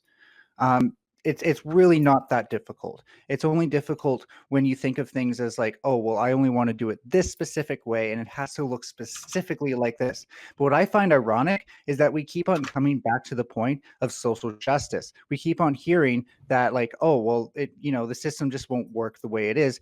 That's what social justice is a remedy for. And that's what I mean when I say reform and activism. Let's go to Sam. Yeah, I guess I'll just respond to what was just said. So this idea of like just giving blanket like benefits to every single person that you've described as disabled isn't like a tiered system. You're literally saying put a blanket on it and then put more blankets. A tiered system would be like hitting the most affected people and then making that blanket bigger. At some point, you're just it seems like you're advocating for UBI again, which is like the class reductionist take that Smug Pug was making. UBI is for everybody. That's clearly different. Prime, I'm so sorry that you can't tell the difference. You two have a good one. Night. Okay, but it seems like if we follow through your arguments, it seems like that's what you're advocating for. No, it's really not. If we give it some more thought, okay? Like, I'm serious. Like, we're talking about people who have a designated disability here. Okay, so just because you don't understand the process doesn't mean that you can then extend my argument for me.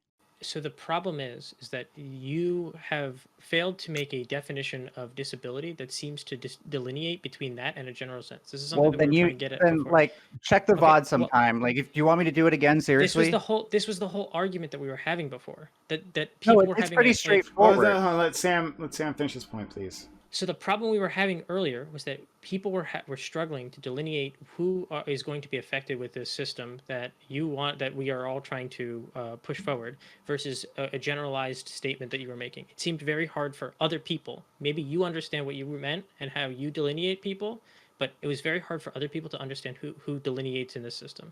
How Well, you then they need delineate to work harder disabled to and keep up. non-disabled people. It's so simple. Like, when people struggle due to an intrinsic characteristic of their being, something that they don't have a choice over, then it's a disability. When that causes them to suffer, when that causes them to struggle, when that impairs their health somehow, these are all disabilities. We Okay. like, again, just because you What level don't of want struggle? again, honestly, who gives a shit?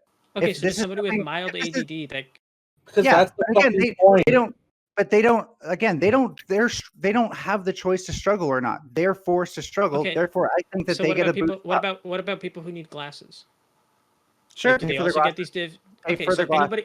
anybody who pay for their glasses, or do we give? So you said a blanket benefit. So what's the blanket benefit that these people who are disabled? No, I'm which is saying like, if you can solve something by paying someone's glasses, so then you've got a so you specific don't believe in scenario it. So, where you so can it do seems something. like I'm so it seems sorry, like you like, don't believe in this blanket benefit, though.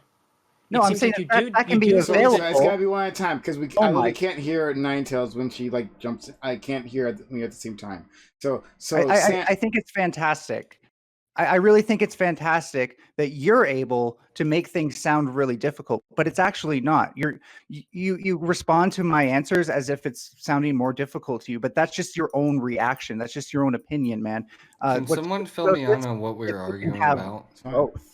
We can have both. We can do it where I'm there is a sorry. blanket system, when there isn't a direct solution that we can pay for. But when there is a direct solution like glasses, then we can just pay for the fucking glasses. It's really not that complicated. And just because you can pretend it is, doesn't make it so. okay, Sam, Well, great. respond. Sorry, I'm really glad that you're able to like narrow down your thing before, instead of just giving the, again, like what Smug was saying, that I like this already platitude did. of just saying a I blanket. already did. Stop, No, you stop. didn't say this before. Well, I'm This is the sorry, problem you- we've been having. Stop, This is the please, whole one at a problem time. we've been having.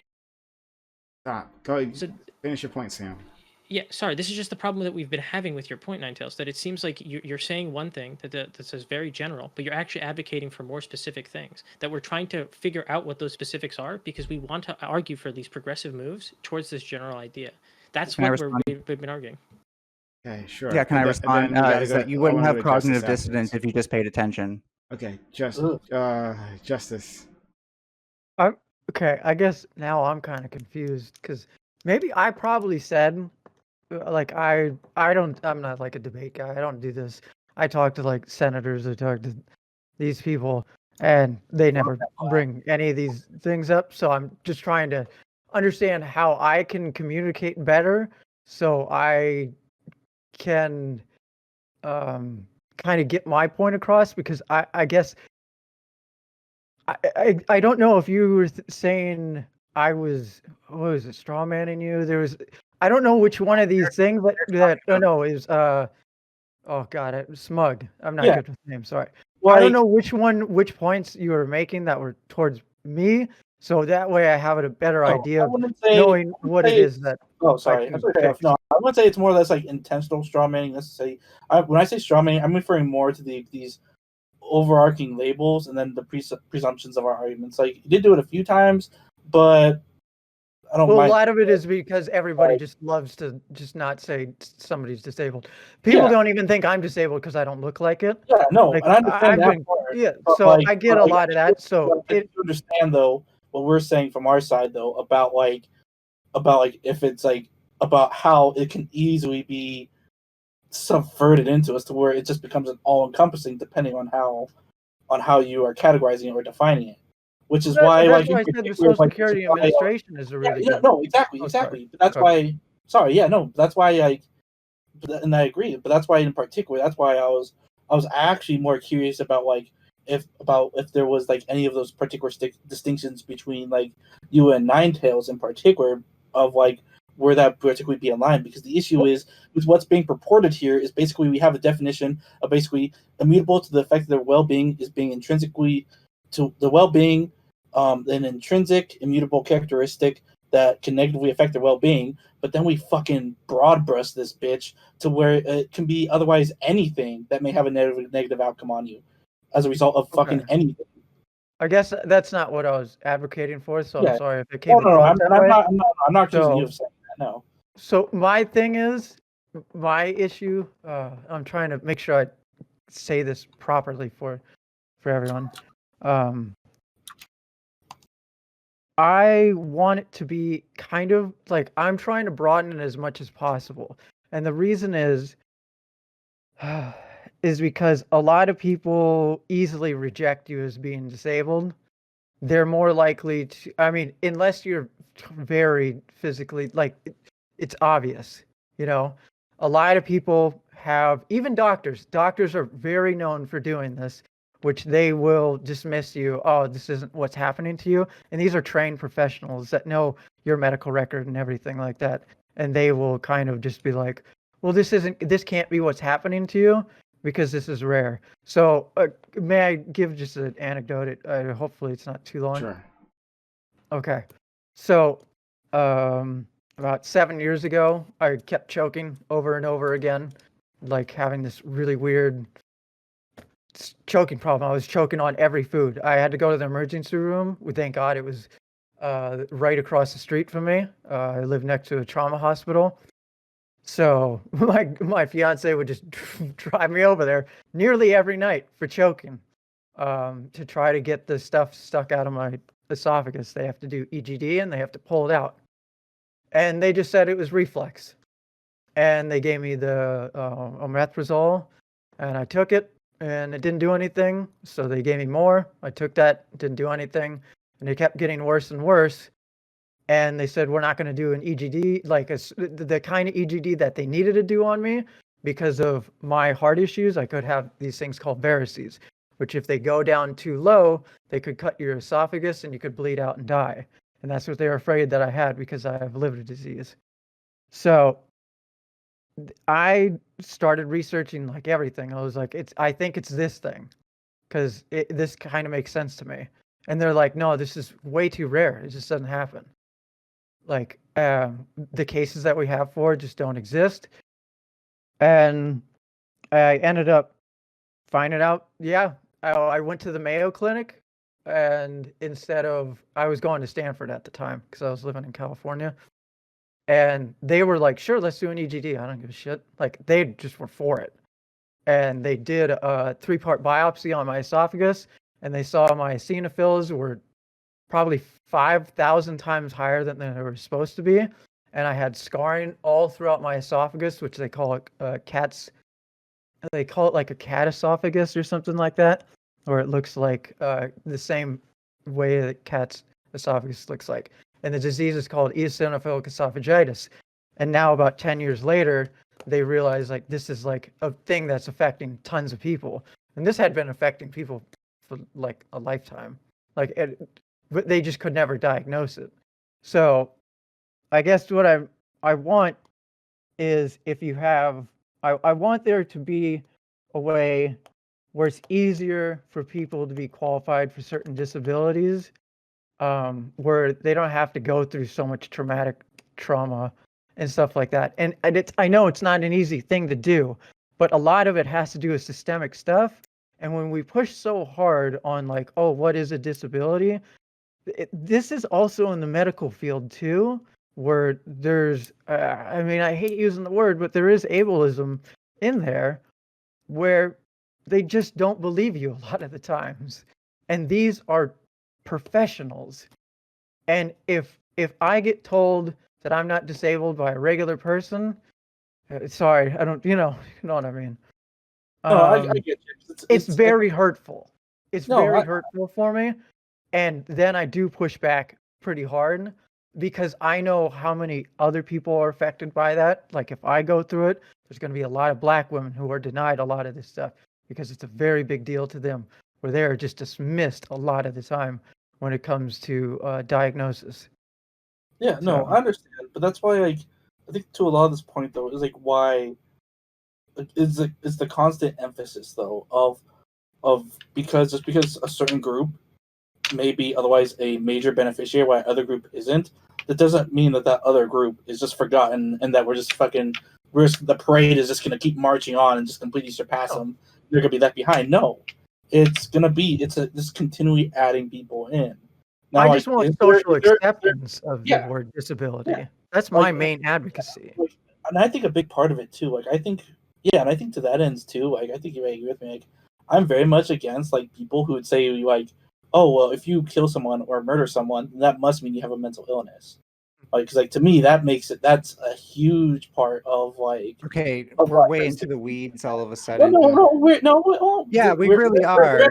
No, but I'm saying it's disability justice in a quick bonding moment. So Okay. I'm just You in this just took the argument somewhere really fucking weird that nobody said well, that. then Like, drop back. so if you want to talk about straw manning, well, fine. Then drop back wow. and fucking get on your ass about something else. Okay, go ahead, Ninetales. Let's Okay. get back on ahistorical bullshit then. Wow. Wasn't there like a secret topic or something? Okay. All right. So. Okay, actually, I would like to respond really quick because like. The thing is that like we're weighing the ability to pass something the same as, if not like more than the ability to change the system.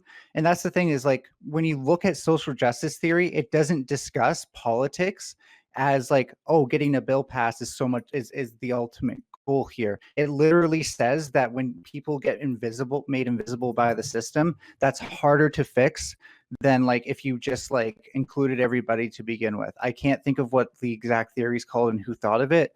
I'll eventually come around to it, and I can always send it to you, Smug, if you'd like. But like this is legitimate social justice theory that you can't just say like, okay, we got a bill passed, and like this is why critical race theory became a thing and why we had to think deeper about racism after a while, because we just passed this stuff and forgot about it. And again, there isn't mechanisms in play that necessitates that the incrementalism keeps going. People become complacent. The same thing happens with fucking vaccines, for God's sakes. So it's something you can rely on. Okay. All right. All right. I like that study though, but yeah, we can move on. I won't respond. I want to keep this going for you. Yeah. Let's go see your scene. Oh my god. Yeah. Let's move on.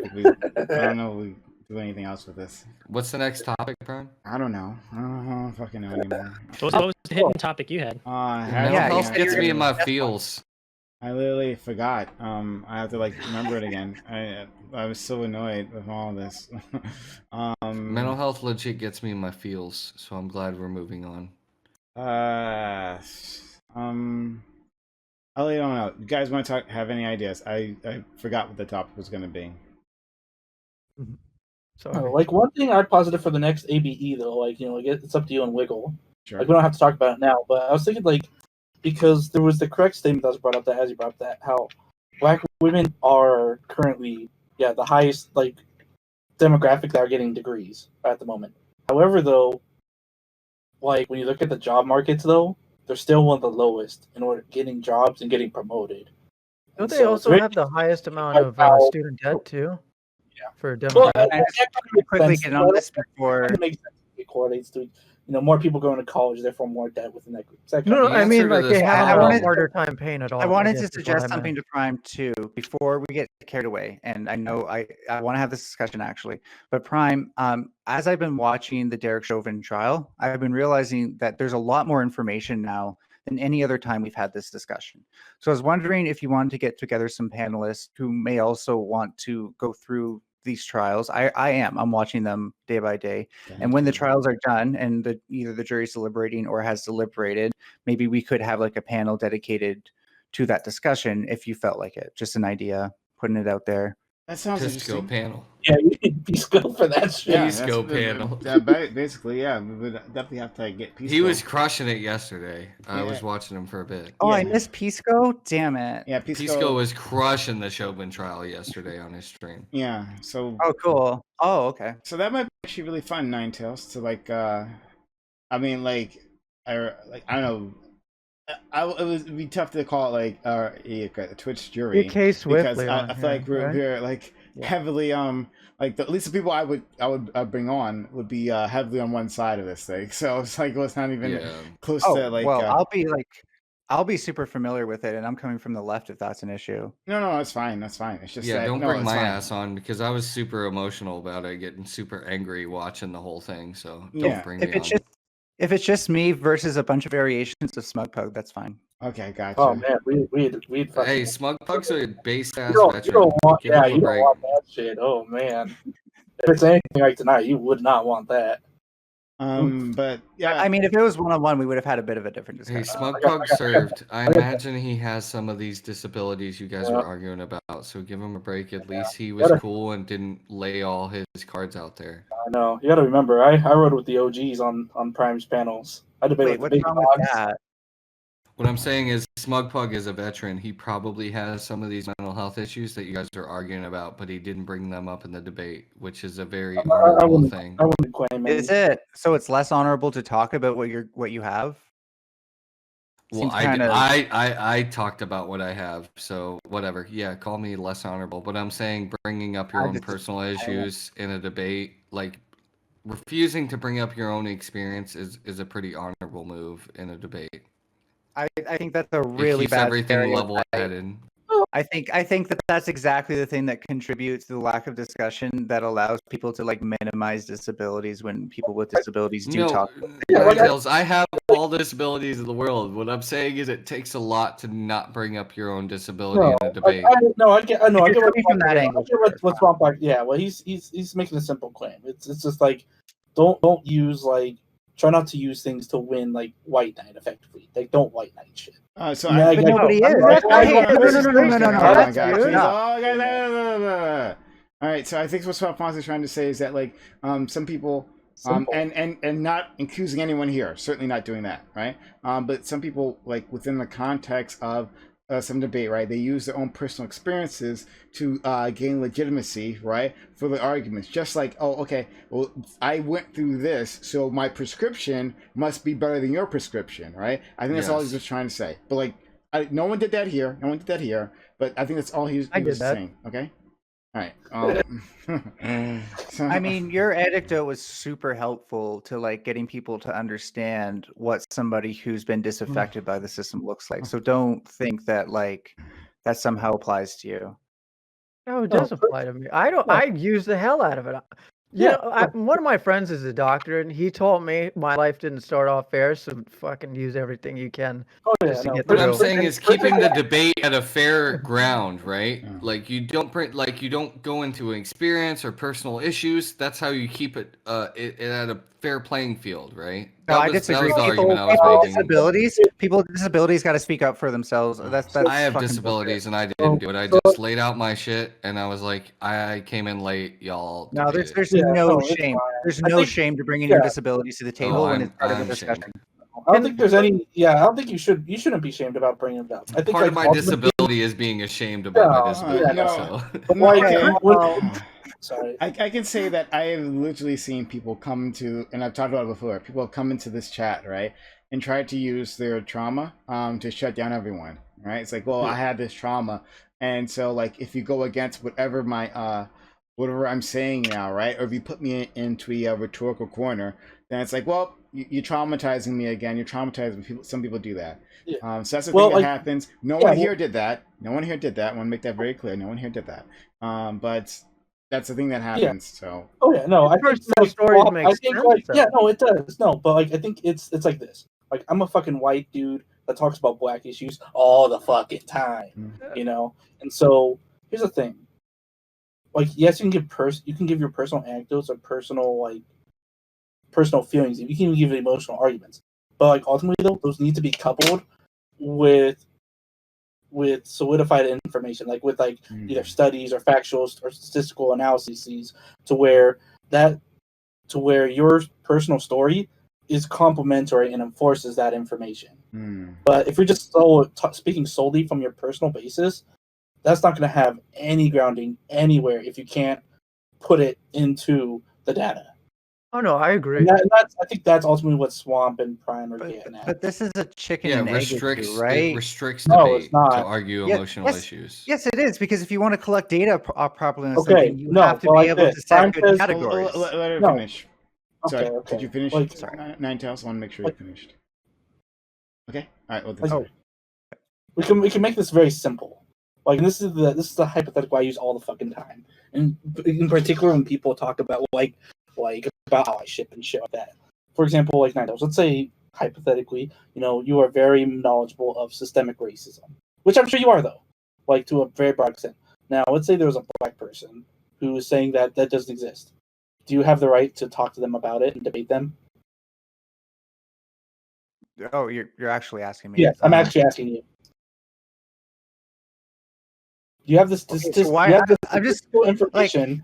I have my answer. I'm just curious why you're bringing this up. Sorry The if I'm a point- little bit on okay, no, guard. the I point- just wasn't sorry. Oh yeah, expecting no. this sort of The question. the reason why I'm bringing it up, it's not horseshit. Actually, it's actually very on topic. The point No, is, I said the I point wasn't is- the point expecting is- the question. Okay. Oh, sorry. Okay. Sorry. The point is balancing, personal knowledge, how you weigh your personal knowledge, with statistical or historical or like study knowledge, effectively things that we can show empirically through data over Okay, personal fine. anecdote. I put my studies over the personal anecdote. Well, yeah, okay. So here's the thing: is like you can have both. Like I'm not Yes, you going to can. tell a black person what their experiences should be based on what I know about systemic racism. So I'm not going to essentialize them based on what I know they might have encountered. But likewise, that person can't use their experiences to disprove systemic racism. They're just on different planes of existence and informatically. So you would be willing, like now, like it's kind of weird because a lot of people would say that they wouldn't do it just because it would be an awkward situation. But like, so, I like, mean, okay. So like, here's the thing: is like I can argue for me personally because like in a sense I've done it once before. Like actually where I was just me and this other guy who was black. He's thinking that systemic racism didn't exist, and it was me as a white dude explaining all of the studies and showing the bar graph of how these various influences create our system that we were in, and explaining it to a black dude that was just outright denying it. Would you agree with my position or theirs? Were you minimizing their experiences in that process? No, I was showing Okay, no. then- But then what I you were did was probably I fine. said no. But like what I was doing is like, well, like basically like they're playing. Basically, it's that they're playing exception to the rule. That's what they were doing. It was the hey, I'm the black millionaire, therefore why can't all black people pick themselves up by their bootstraps? Oh man. No, you're that- allowed to point out that doesn't speak to like the broader issues that black people face. There's no rule stating that you can't, in my opinion. If I'm willing to be corrected, but I'm pretty sure like as long as you're not telling them like, no, you must have experienced systemic racism, you didn't realize it, or something really insensitive like that. Like the point is to be like, just to still listen to them, but you can also still argue with them as if they're like an intellectual being, obviously. Okay. Okay, then I think we're in agreement then. All right. Everyone here's kumbaya. I don't know. Okay. Well, anyway, Love you all. Sorry. No problem. Anyway, I think that your idea, Ninetales, about the Derek Chauvin thing was actually a really good idea. Something I think I like to Cool. do. We can have a lot of fun with that. Oh man. So what do you guys want to talk about? I had something, but I literally forgot it. In all this, I literally completely forgot what I was going to say. We talk about maybe Biden's infrastructure plan, and how it Ooh, doesn't seem to be That is enough. based. Oh, Yeah, I I'll see you love guys. it, dude. okay. Well, then maybe we can have a fight in our hands. Team no, Biden because- over here. Because Can I feel Prime or like somebody like go over this though first? Because I'm It's like, massive. It's real. I could send you an infographic, but like it's kind of really hard to go through, like unless we want to just like sit Okay, here and- for oh, like there's 10 an minutes listening. infographic on it?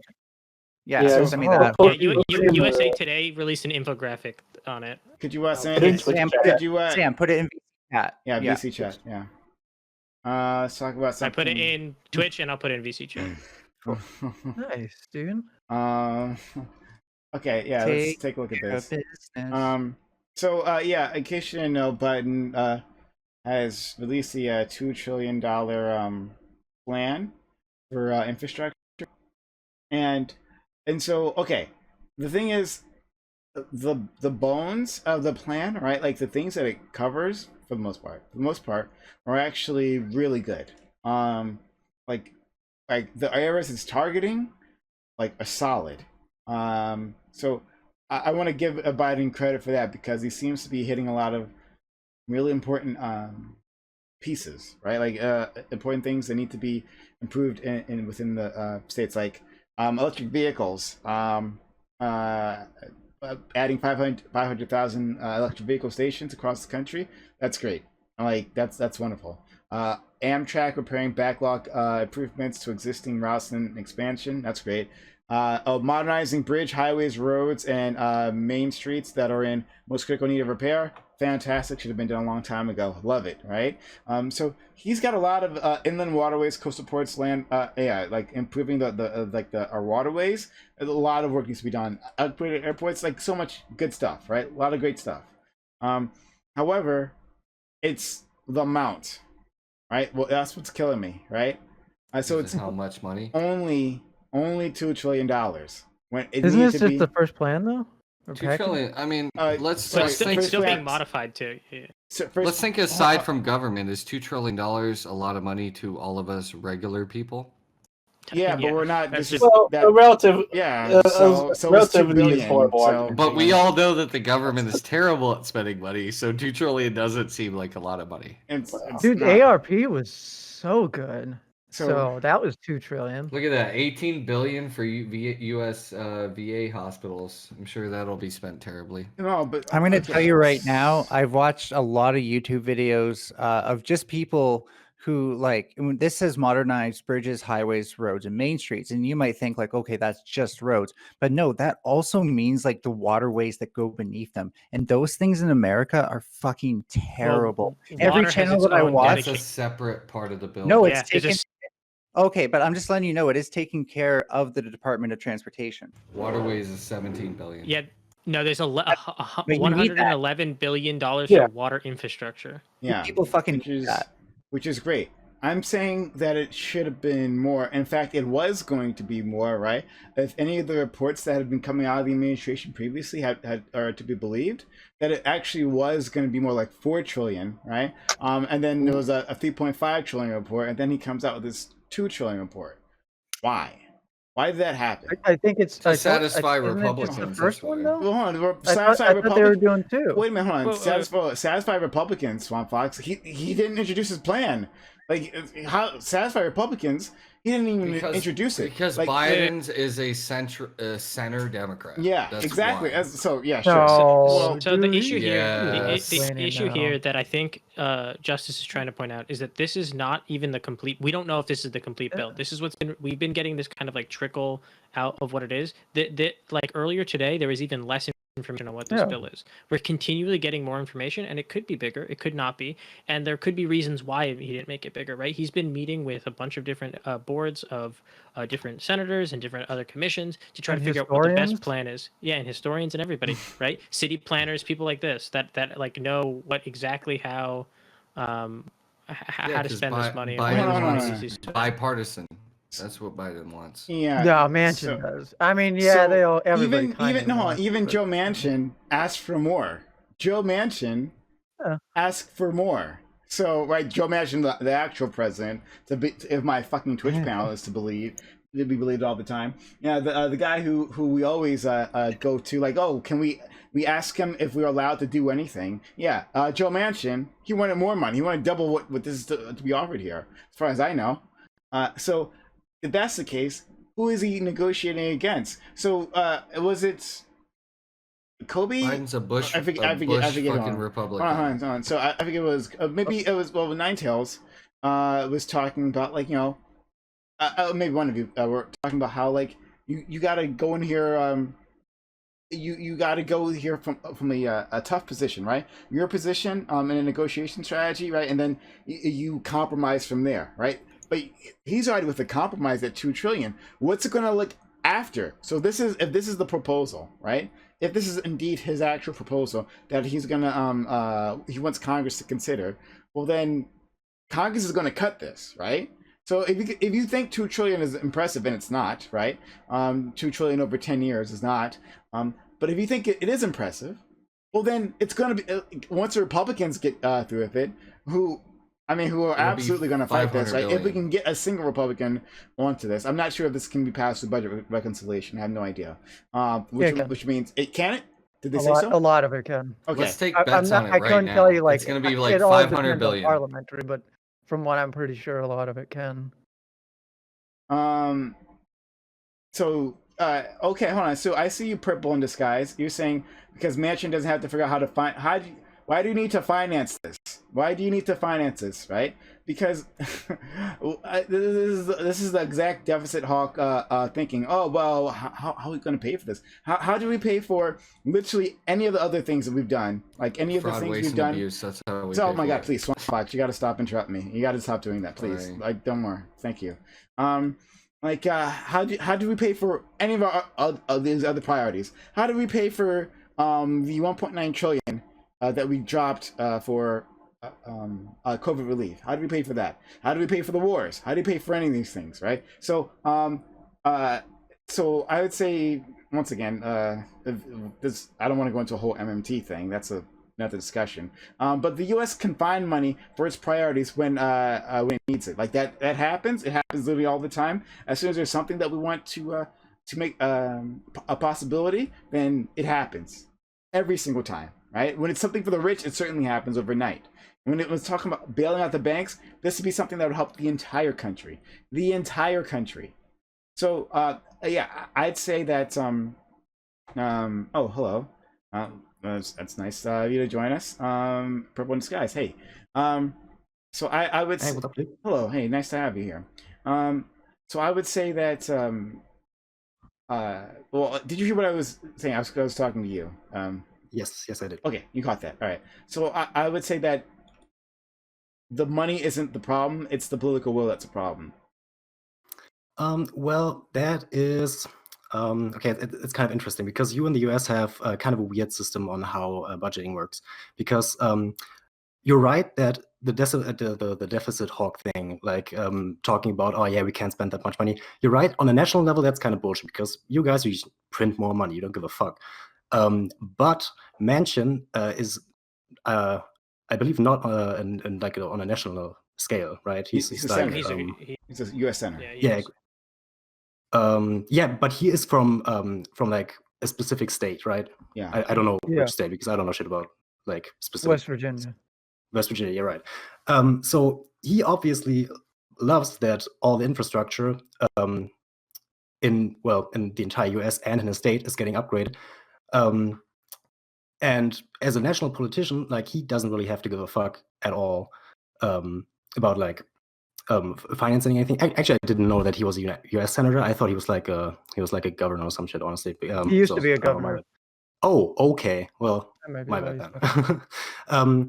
Because the thing is, like within a state, and that's like local politics stuff. Like within a state, you have to like actually balance your budget. Like there, it's not just you actually can't just print more money. Like at a state level, you actually have to stay within your budget, balance that shit, because otherwise you're not able to finance anything, basically. Like you just don't have infinite cash flow like the national government has.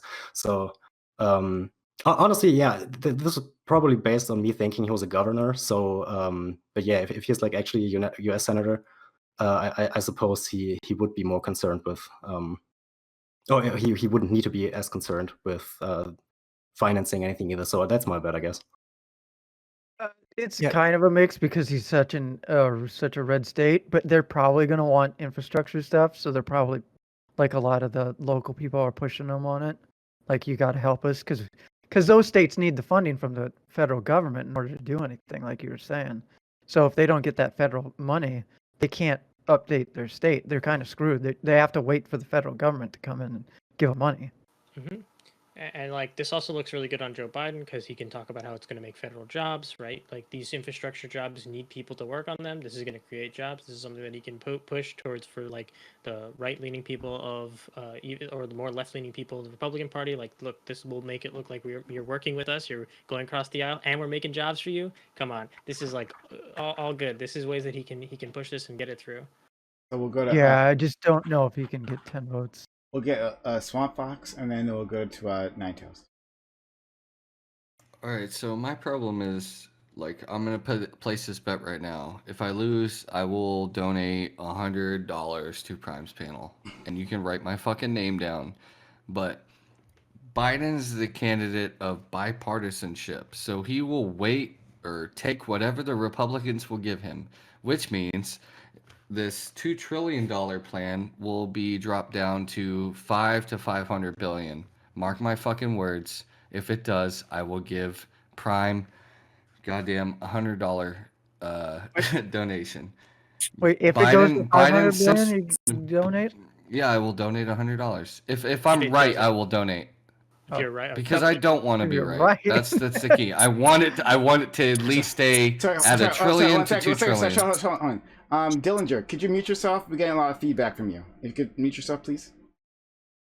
Yeah, just mute yourself. We'll get back to you, I promise you. But just mute yourself for now. All right, go ahead, Swamp Fox. All right, guys. So I don't want to be right. All right, I want it to at least stay in the trillions. But because it's Biden, I imagine it will go down to billions, or if not millions. If that is the case, I will throw $100 into the fucking panel because Biden's trash. We need a better, more progressive candidate in the White House, and we took what we could get because we wanted to get Trump out. I dare That's all I say. got to say. Ooh, can everyone hear me? Okay, I'm not getting Yeah, feedback. you're Yeah, good. yeah. Headphones. Yeah. Okay, I'm not hearing my monitors for some reason, but yeah, I dare say that like Biden's not good enough at all. We need like even Bernie Sanders is not good enough in this front. We need somebody who will literally say to Republicans, "Hey, I can veto anything you try to pass budget wise.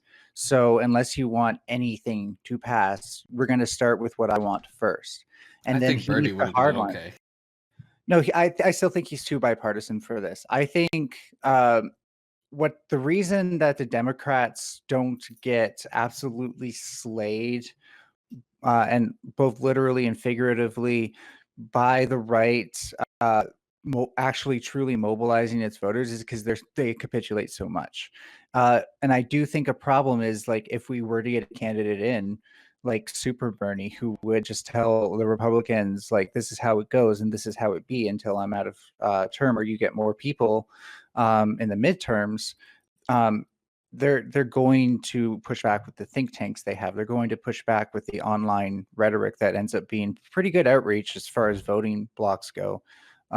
So this is where like I agree that there's an argument to be had about how do we get stuff passed, and my ideal candidate may not actually be perfect here, but this is the only way I see this actually getting passed in full. Like this a bill like this actually getting passed in full and it not just being like the first chip in like a barter thing.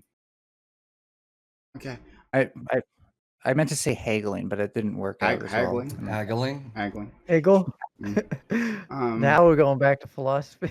Haggling is when I'm you're just trying kidding. to buy something and you're just like, Oh, yeah, I haggle. don't like that. I don't like that price. I want this price.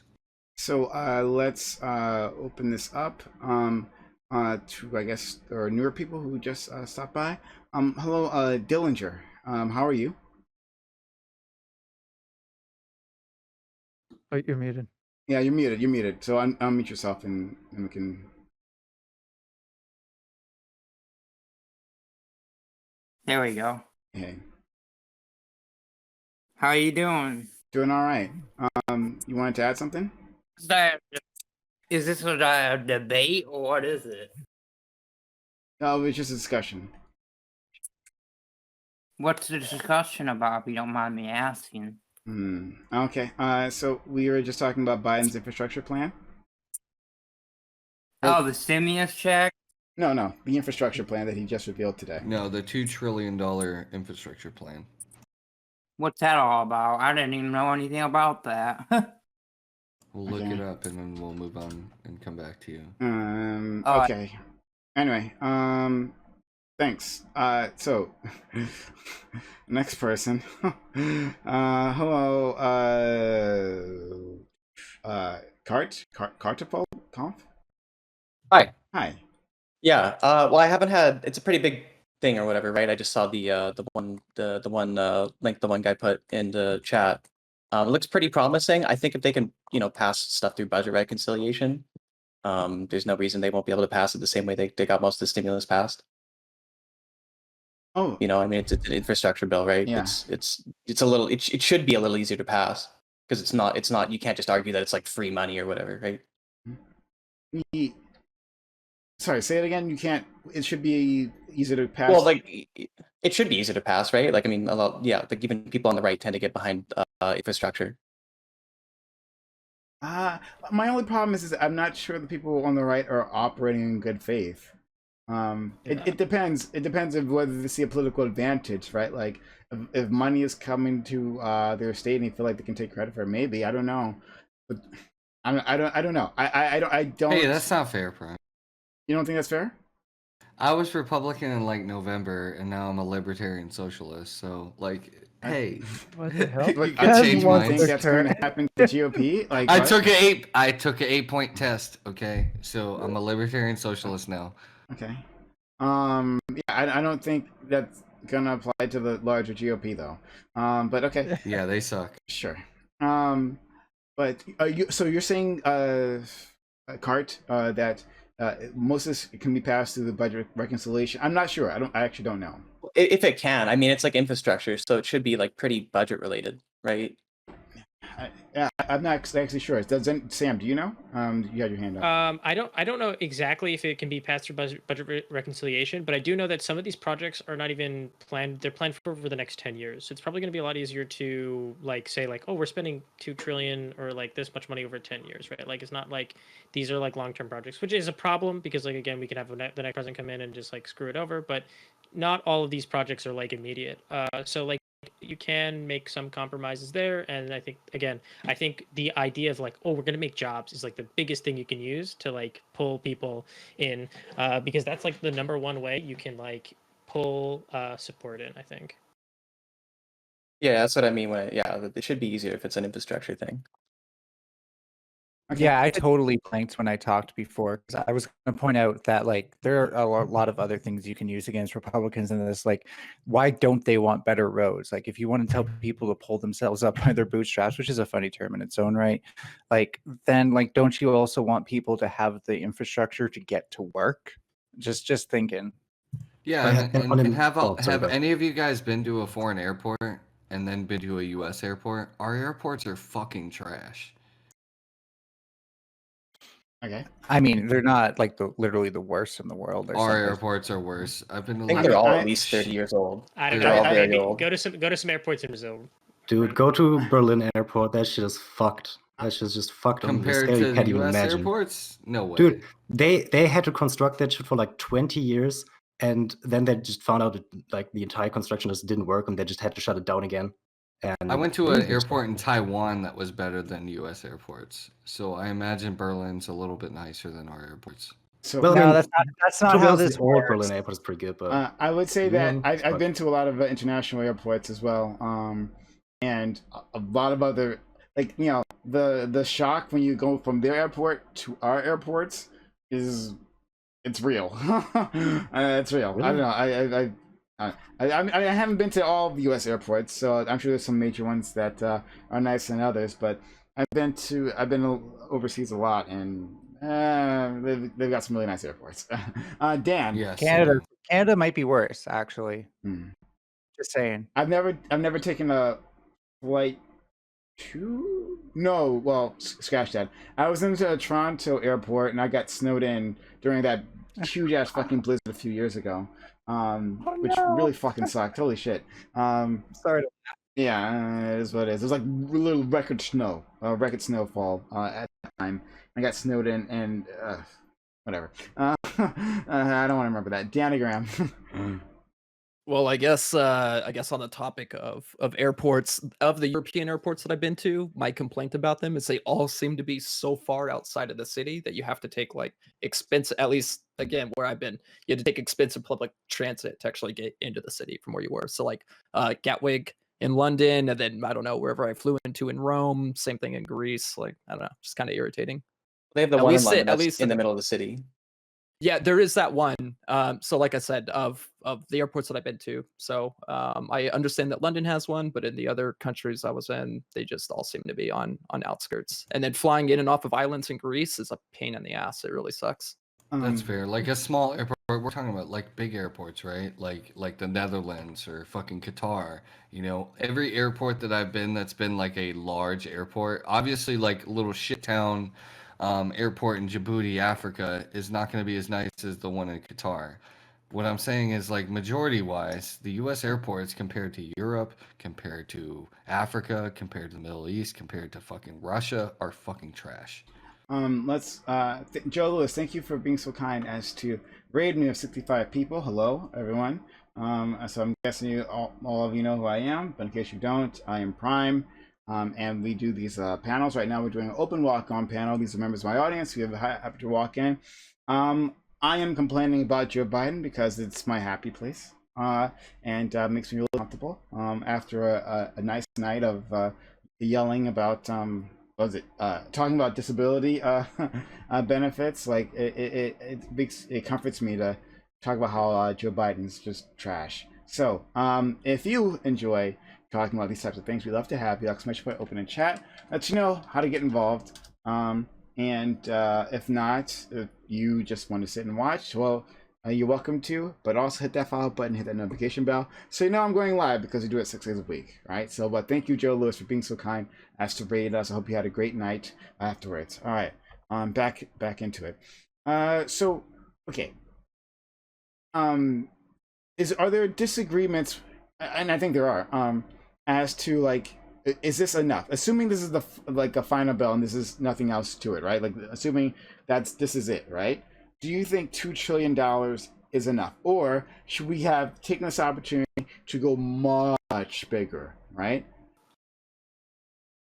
So I don't know if there's ever an amount where you're going to say that's enough, because we can always be improving our infrastructure as just like as a country. That's like something we can always do. But like it's a really good start, and like if it gets the ball rolling, that's what matters, right? Like right now we're kind of like at a infrastructure stagnation, which is like one of the big problems. So we need to get the ball rolling. So this is kind of like the foot in the door mentality, right? If we could get this going, then we can continually show that this improves our country. We can continue like to invest in the infrastructure. That's how I believe that we could go forward with this. So here's my argument, my counter argument there.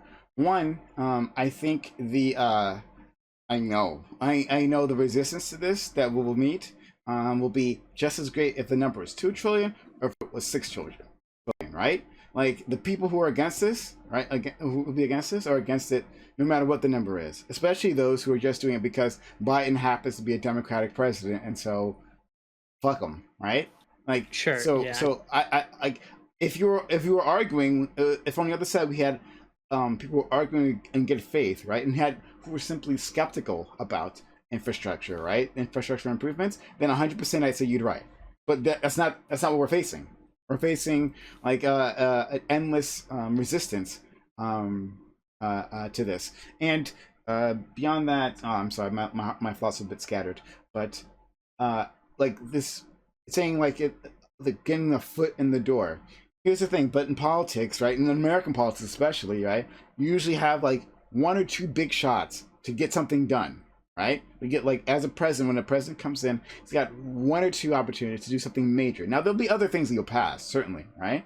But you often don't get many chances to pass revolutionary legislation, right? Like things that you'll be remembered for, right? That usually happens at the very beginning, right now when he's most politically popular, because that's the moment.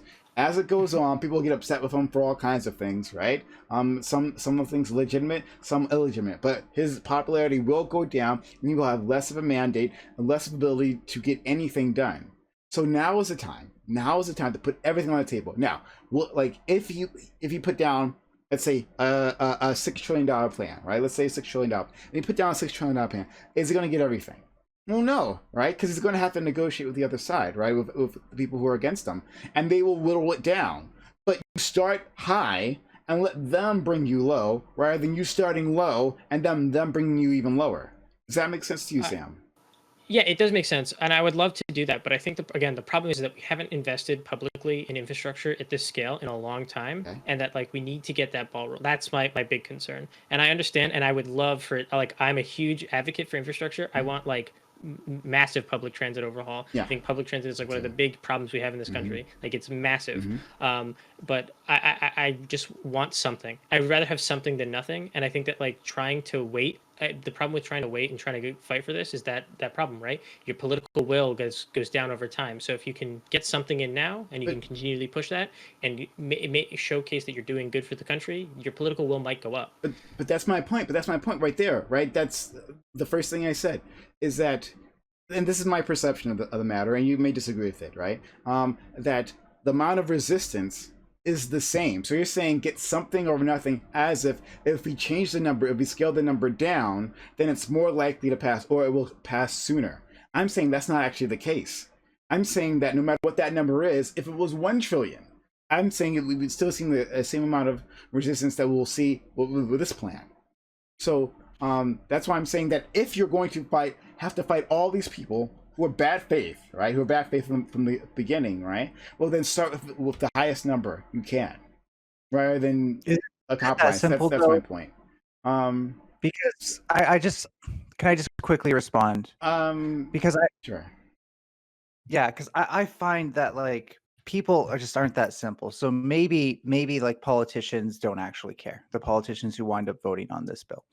But I think when it comes to their voter base, there will be some who will be more radicalized to say, I will never vote for the Republican Party again if you pass this, just because we go past a threshold that to them seems unsensible.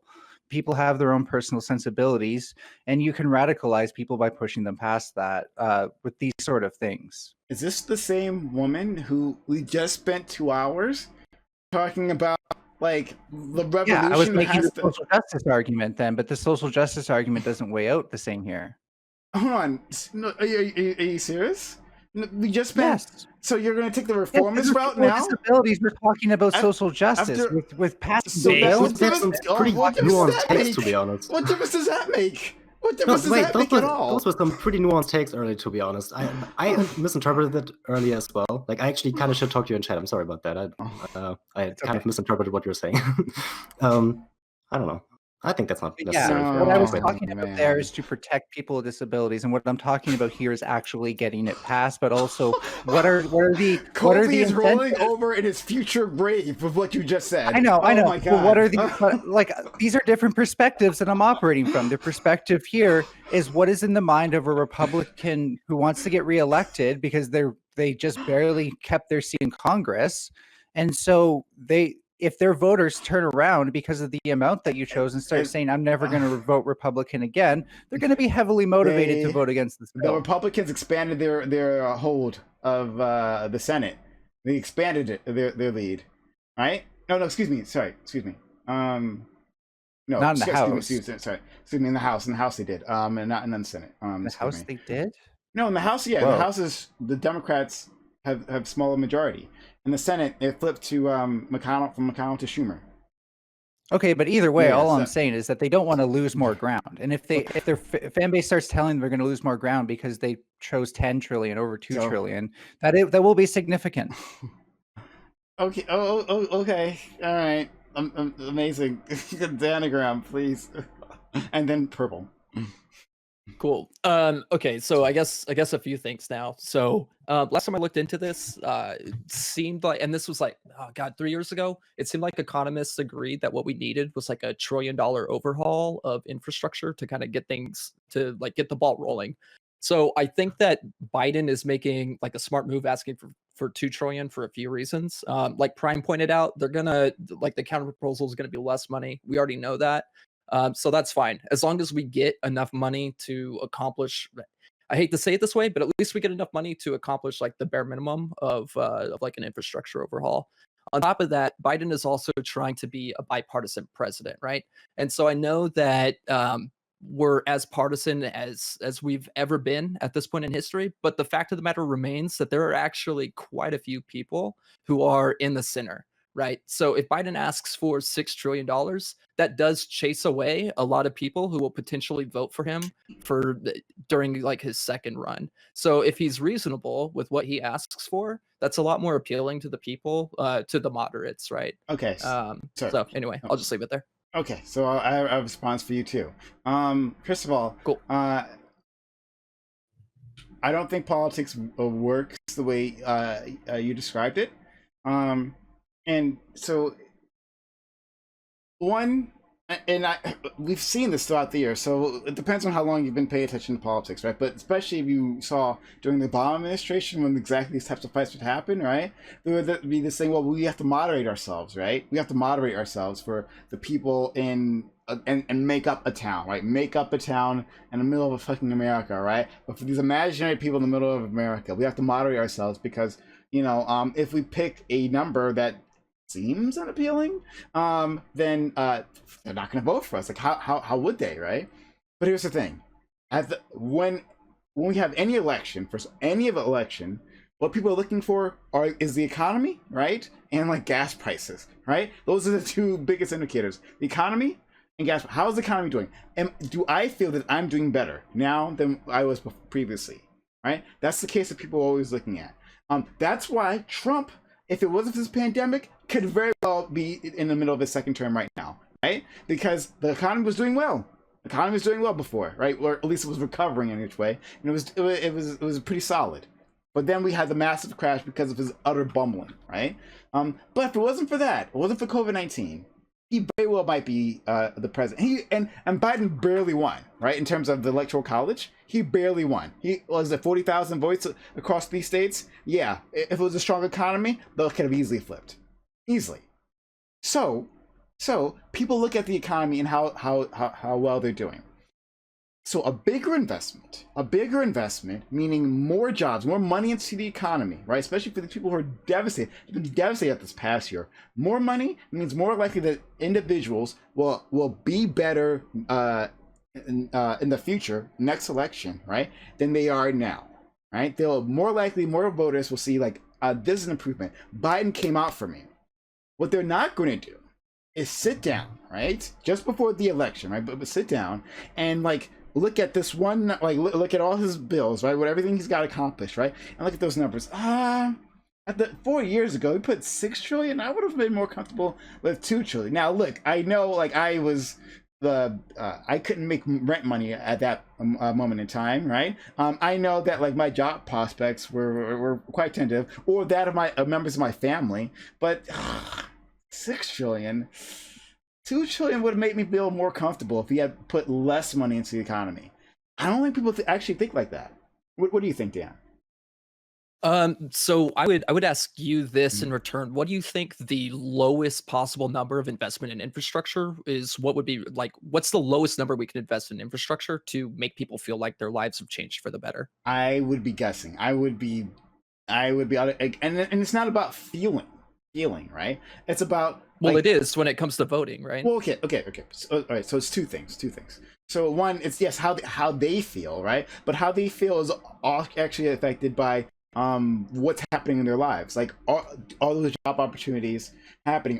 Do they see, like, do they hear the stock market going up, even though it oftentimes doesn't actually affect them, right?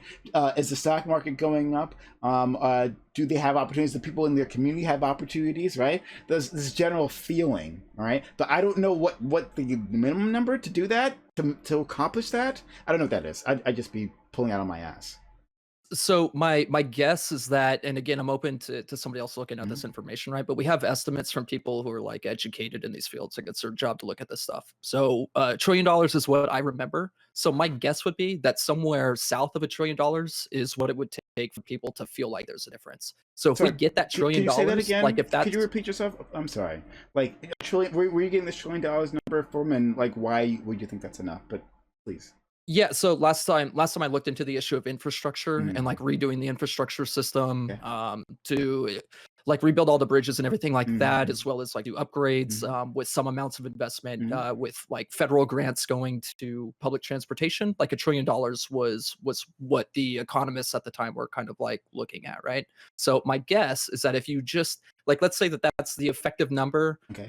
for like accomplishing the bare minimum, Sure. right? Mhm. My guess would be that even if you went somewhere south of that, like 500 billion, like Swamp Fox was saying earlier, my guess is that some level of people would feel positive benefits. So asking for 2 trillion, right, which is like double what economists were saying we needed, at least at that time, seems like a smart move, even if he gets less than that, because we only have 4 years. This money's not going to be spent all in the first year. Chances are there's still going to be a surplus of funding by the time Biden's out of office. And it just seems smart. And then if we do need more money later on, Biden could pass or could propose another Not bill later on necessarily. in his term. Okay. So 2 things there. One, I'd have to see evidence that only 1 trillion is all we need to actually accomplish. And doing the bare minimum doesn't necessarily mean that the effects will be felt all across the economy. We saw this during the Obama administration when he first came in, during his Recovery Act, right? Because he wanted to do the bare minimum. He didn't actually want to break the 1 trillion number because he got advice from fucking Larry Summers of all people, that piece of shit, right?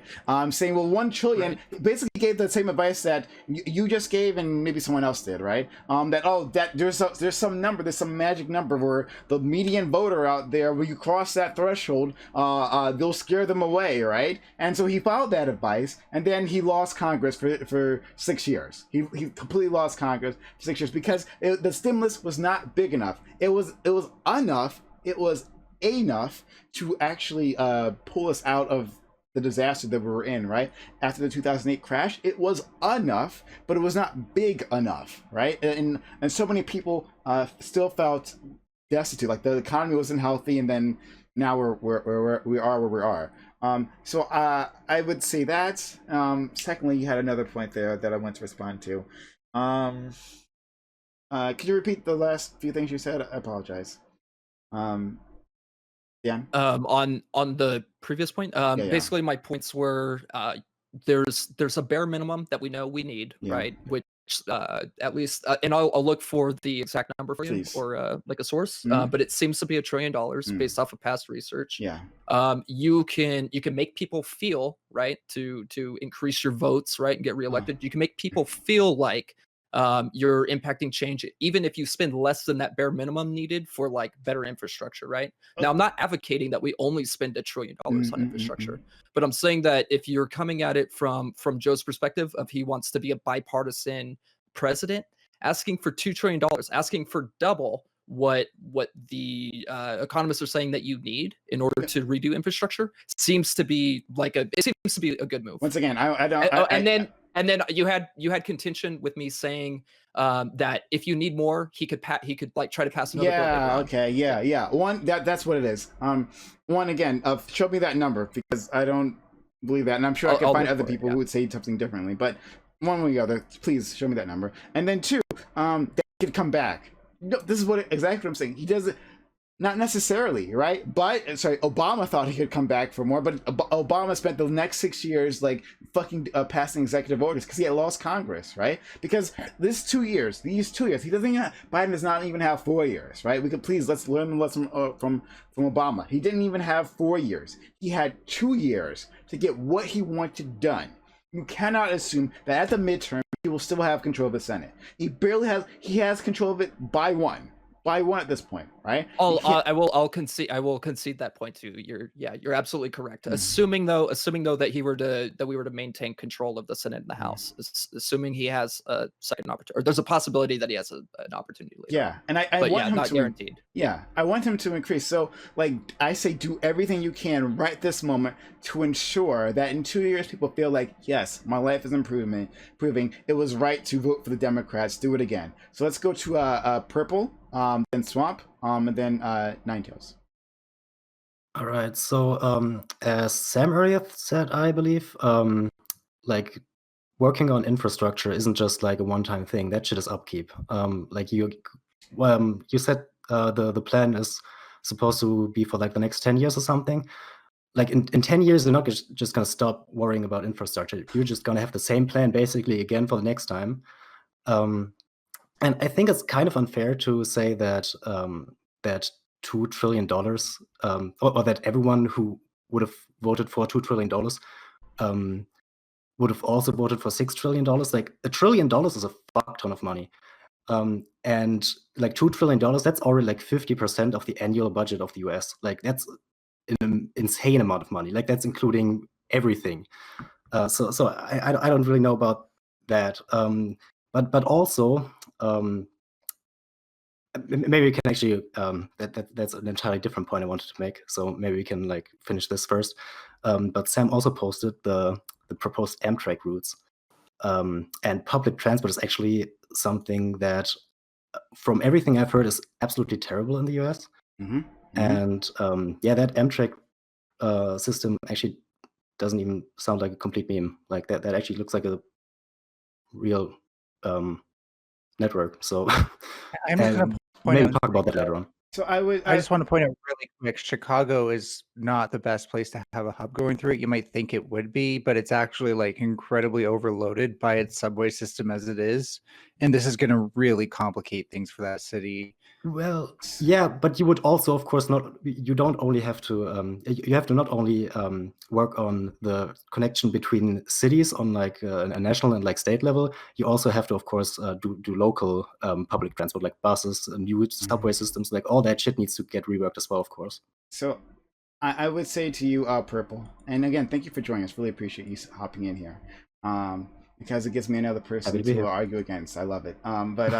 No, but Purple, I say you have a lot more faith in the American system than is warranted. So let me bring you down to I don't think so. No, I think you do, because of what you just said. You said, oh, well, then in 10 years, right? Well, then like people aren't going to stop thinking about infrastructure within 10 years. Oh, well, we have a plan that clearly works, right? So yeah, we can continue on this plan. We can re-up, right? Here's the thing. We ignored infrastructure in this country for decades, right? So much of the infrastructure was built after World War II in our country, and we have to our pipes underneath the streets, right? To our bridges, which are literally crumbling. And a few years ago, right, we had like a few bridges like just collapsing with cars on them. It hasn't happened in a while since. I remember that happened in Minnesota. Yeah, yeah, exactly. And there was like 2 or 3 other places where like, and people died. And people just died. Yeah. And there was another city, I believe in the Northeast, right, in which the bridge would have been possibly days or weeks from collapsing, but someone just happened to walk across and see like pieces of the bridge falling apart and notify the authorities, and they're like, oh shit, yeah, like now we have to do absolute emergency repairs to this, or like it's weeks away from collapsing, and we just barely avoided that. So for decades, so let me finish this. For decades, this country has absolutely failed to do this. Trump said he was going to do it, right? But he didn't actually care or whatever. But like he had an infrastructure plan, or at least, well, he said he had an infrastructure plan in which way. But he ran on that, right? Saying that like we have to improve our infrastructure. So did Obama. So did all these others, right? But it has never happened. So to say that within 10 years, right, we'll say, oh, okay, well, we've made a certain amount of investments. We still have work to do. Let's re-up. Let's do some more. No, I don't believe it. I don't believe, especially what will be happening in 10 years. What will be the priorities in 10 years? I don't know. You don't know either. So we can't assume that. That's why I'm saying, well, in American politics, basically nothing happens until everything happens. Like this could be the time, the moment that we have it. And we may not have that again for another 20 years. So go big or go home. That's my response. But Purple, please. Okay. Yeah, sure. I understand that. And I mean, yeah, I know like infrastructure in the US is terrible on so many levels. Like I can imagine I can remember the Flint, Michigan crisis, like the water stuff, where like you could just burn your tap water. That was fucked up. That's a different areas in Flint. That's a different thing. But that's still going on. Wait, you didn't fix that? Still. Yep. Oh, that's shit. a fracking. You're talking about fracking with the burning of the tap water, and the other thing, Flint, Michigan, was with the lead in the tap water. Those are 2 different emergencies. Oh, okay. Yeah, I don't know about that. Yeah, details, they're but terrible. I mean, yeah, basically all I know is your infrastructure is kind of bad. But so I see your point, definitely, and I can definitely imagine a world where you would have these $2 trillion or $6 trillion right now, and like 20 years down the line, you would be in the same situation again. But I think that's a problem in attitude. That's one of these systemic changes that has to happen for the US to stop being terrible at this kind of stuff. Because you can't, you said it's always the all or nothing thing in the US, where you have to wait for potentially decades before you can enact change, and then it's like a big change all at once. I think that's not actually sustainable at all, because yeah, I think at that point you just have to start advocating for that to become like a routine part of the conversation. Because if you actually come into that situation where in 20 years you're in this, like in the same spot again, like you have fucked up somewhere along the way already, I feel like. So and also because that stuff is upkeep, like you can pump in $6 trillion right now, or like even $20 trillion. But if in 10 years time that budget or that money is dried up, and like after that stuff goes wrong, like there's still wear on bridges, there's still dams still need maintenance after that, you can pump all the money into that the infrastructure right now. But I don't actually know if that's more helpful than trying to trickle it in over a longer period of time. And that may not be feasible in the current system right now, but I suppose that's just something you would need to work towards. Like, I don't know. Let's go to Swampbox and Ninetales. Oh, and then Justice. Sure. I have my hand up. You just can't see it. All right, so here's my problem, right? Like, we can throw as much money as we want at a problem, but our government is corrupt, right? So you can throw all the money you want. It's just going to Biden's buddies, Trump's buddies, whoever the fuck is president, whoever is in Congress at the time. The problem doesn't get fixed. I would rather throw $2 trillion to fix the justice system across the U.S. first, and then throw probably 10 or 15 trillion towards the infrastructure issue. I don't think 2 trillion is enough, especially with how much the government pays for certain things. Like, working in the government myself, ordering pens is like paying $100 for a pack of 10 pens, okay? So like the prices of goods and services are already inflated for government, right? So $2 trillion sounds like a lot of money. It's a lot of money to you and me, but when it comes to government spending, it's not a lot, and it's not getting you a lot. I think before we even spend any more money in this government, we need to do an honest audit of fraud, waste, and abuse across the government. After that, we can start actually paying for things to make this country a better place. That's my take. Okay. Let's go to Ninetales. Yeah. Okay, I thought I had more points, but one of them got switched out, apparently lost and then replaced by Prime's Bridge story. I just wanted to point out there's like a YouTube channel, and it's either 10 something or something 10, like the actual number 10. But this guy's like a sewer vigilante, and this person will literally go around when like a huge rain happens, and like will like open up drains to get rid of floods. Like, I can't tell you how passionate this person is about watching water flow through drains. So what Prime story reminded me of is like this person once like started observing this thing. It's called a culvert in this case, and it's just allowing water to travel underneath from one side of this huge highway that's up on this huge like slope. It's allowing the water to get from one side to the other, and he's like observing it collapsing.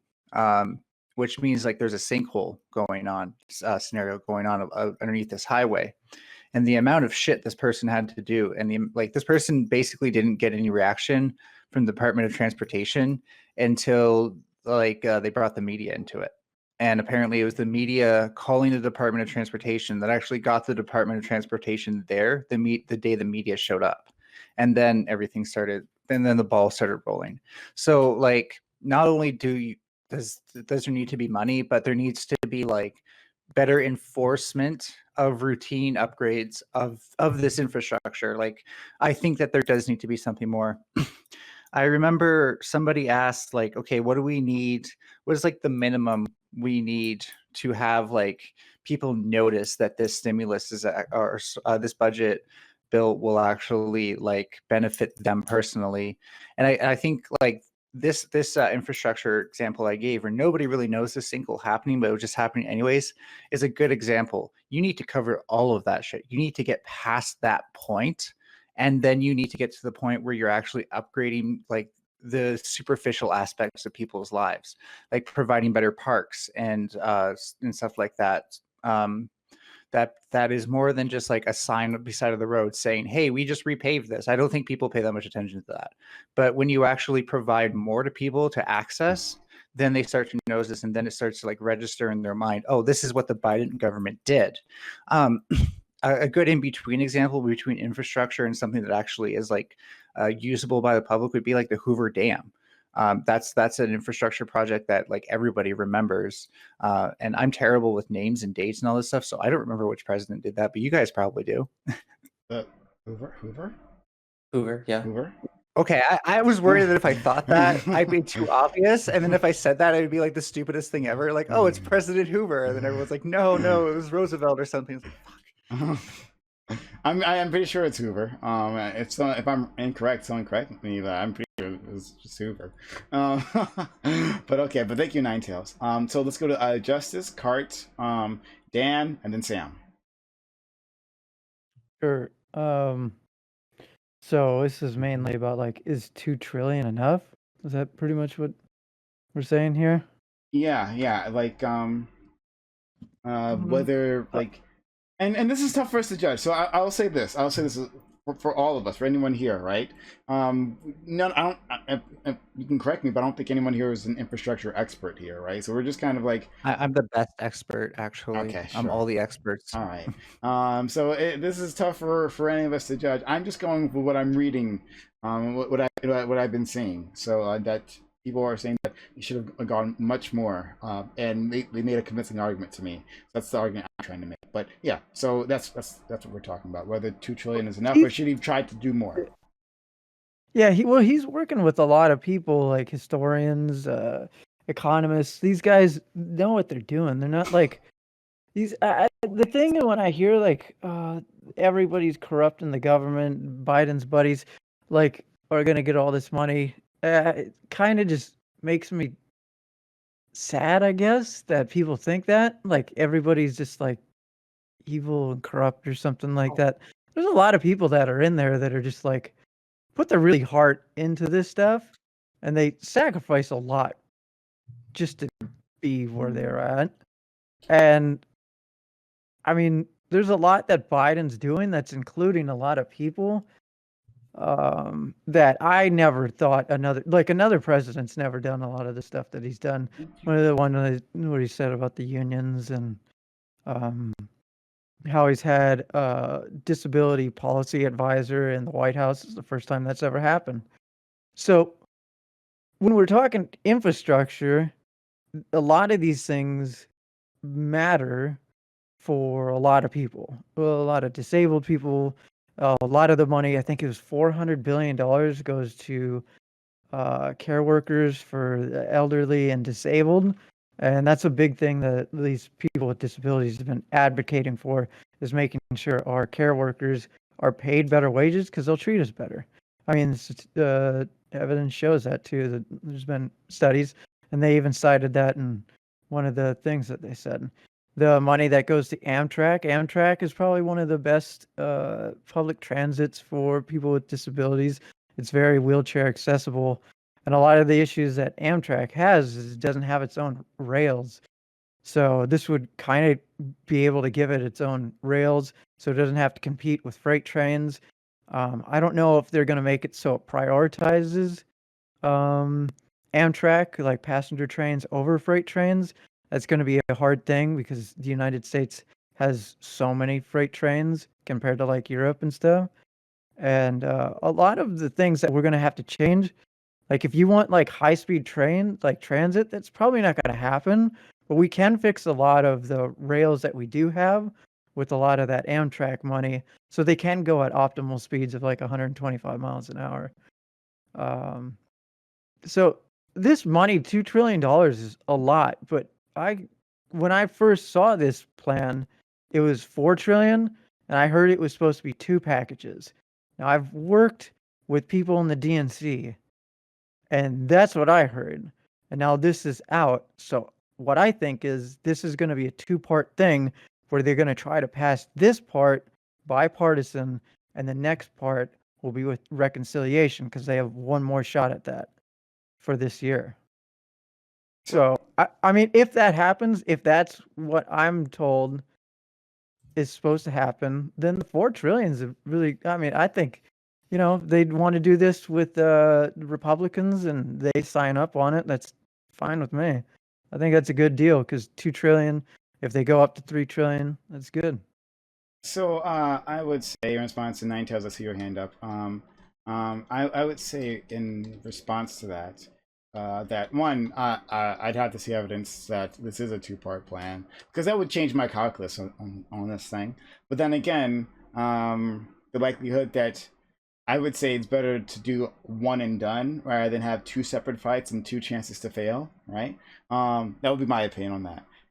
But beyond that, you were saying no president has ever done this and that. I disagree. Like, presidents have put together blue ribbon panels all the time. Like, that's like a thing. Presidents love putting together blue ribbon panels. Obama put together a lot of blue ribbon panels, like to tackle issues. Yeah, that's like a common thing that presidents do. No. There's never been a disability policy advisor. Okay, in the well White that's House. okay.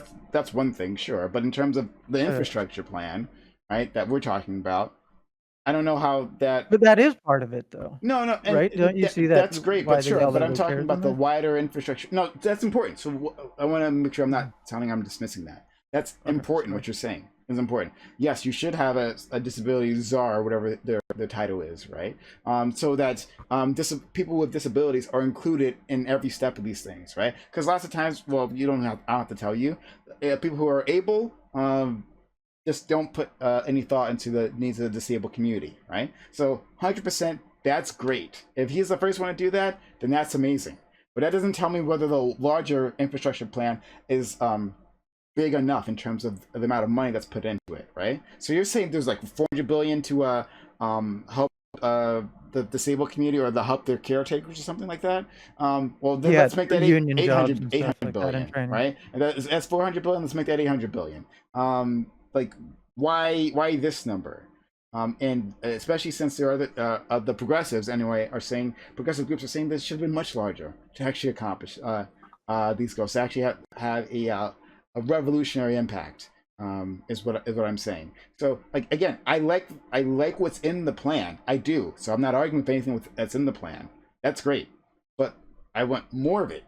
I want to do more. If we might have this one chance. Let's do more. Let's make sure we go big or go home. And remember, and with the thought that going into negotiations, like, it's going to be cut. So that 400 billion you're talking about, that specific item, right? Well, that might be less by the end of this, right? But how much do you actually need to negotiate on that? I mean, Democrats have House and Senate. The stimulus wasn't. They didn't cut that down much, did they? They got like the whole thing through. I think the stimulus got cut by who gets it. Yeah. Yeah, I mean, if the number is Barely. something that all mean, Democrats can agree on, at least, didn't like, get it's going through, right? No, not necessarily. No. Because So can I? sorry, Sorry, can I say what I wanted to say earlier? Because like the issue seems to be we like don't have a reference size for like how big this infrastructure bill is, and so I mean I just spent like just a minute or two googling, right, and it looks like Trump got like just under 300 billion in infrastructure spending over 5 years, passed or whatever. Obama got like just under 300 billion over 5 years. Bush got just under 300 billion over 5 years, right? And so even if this is over like 10 years, it's almost 4 times larger than anything we've had in the last 20 years, right? Like it seems pretty substantial. The other number that comes up is like the these committees or whatever estimate that the United States needs. It was back in 2016 they estimated $2 trillion over the next that they need to make up for, right, that hadn't been done, right? So I mean, like if they get over 2 trillion in this, that basically gets us there. It's not everything, but like it's pretty much everything. So it's pretty substantial. I would say, well, two things. One, in response to purple, is that no, it's not a guarantee to go in because it depends on how it's getting passed. If it's getting passed through the normal procedure, right? Then because Republicans will use the filibuster within the Senate, which is the way the thing they use to Oh, right, stop that's like bills. Yeah. Then they two-thirds majority, right? so Or something like that that. requires basically so within the Senate, just to explain this quickly, within the Senate to pass a bill, right? You just need 51 votes, right? That's the normal order, right? However, there's this extra rule for the Senate, right? That was added for racist reasons, for literally racist reasons, why they have this rule. The filibuster. Like that is a way of slowing down legislation or stopping legislation, right? So using this tactic, right, which was used to be used very rarely previously, but within the Obama administration became used on everything, on every bill, right? Everything that went through, they used the filibuster, and so this rule says that like you can stop discussion on a topic, right? You can stop that. And to move the bill forward, you'll have to have 60 votes to do that. Now 60, okay. Yeah.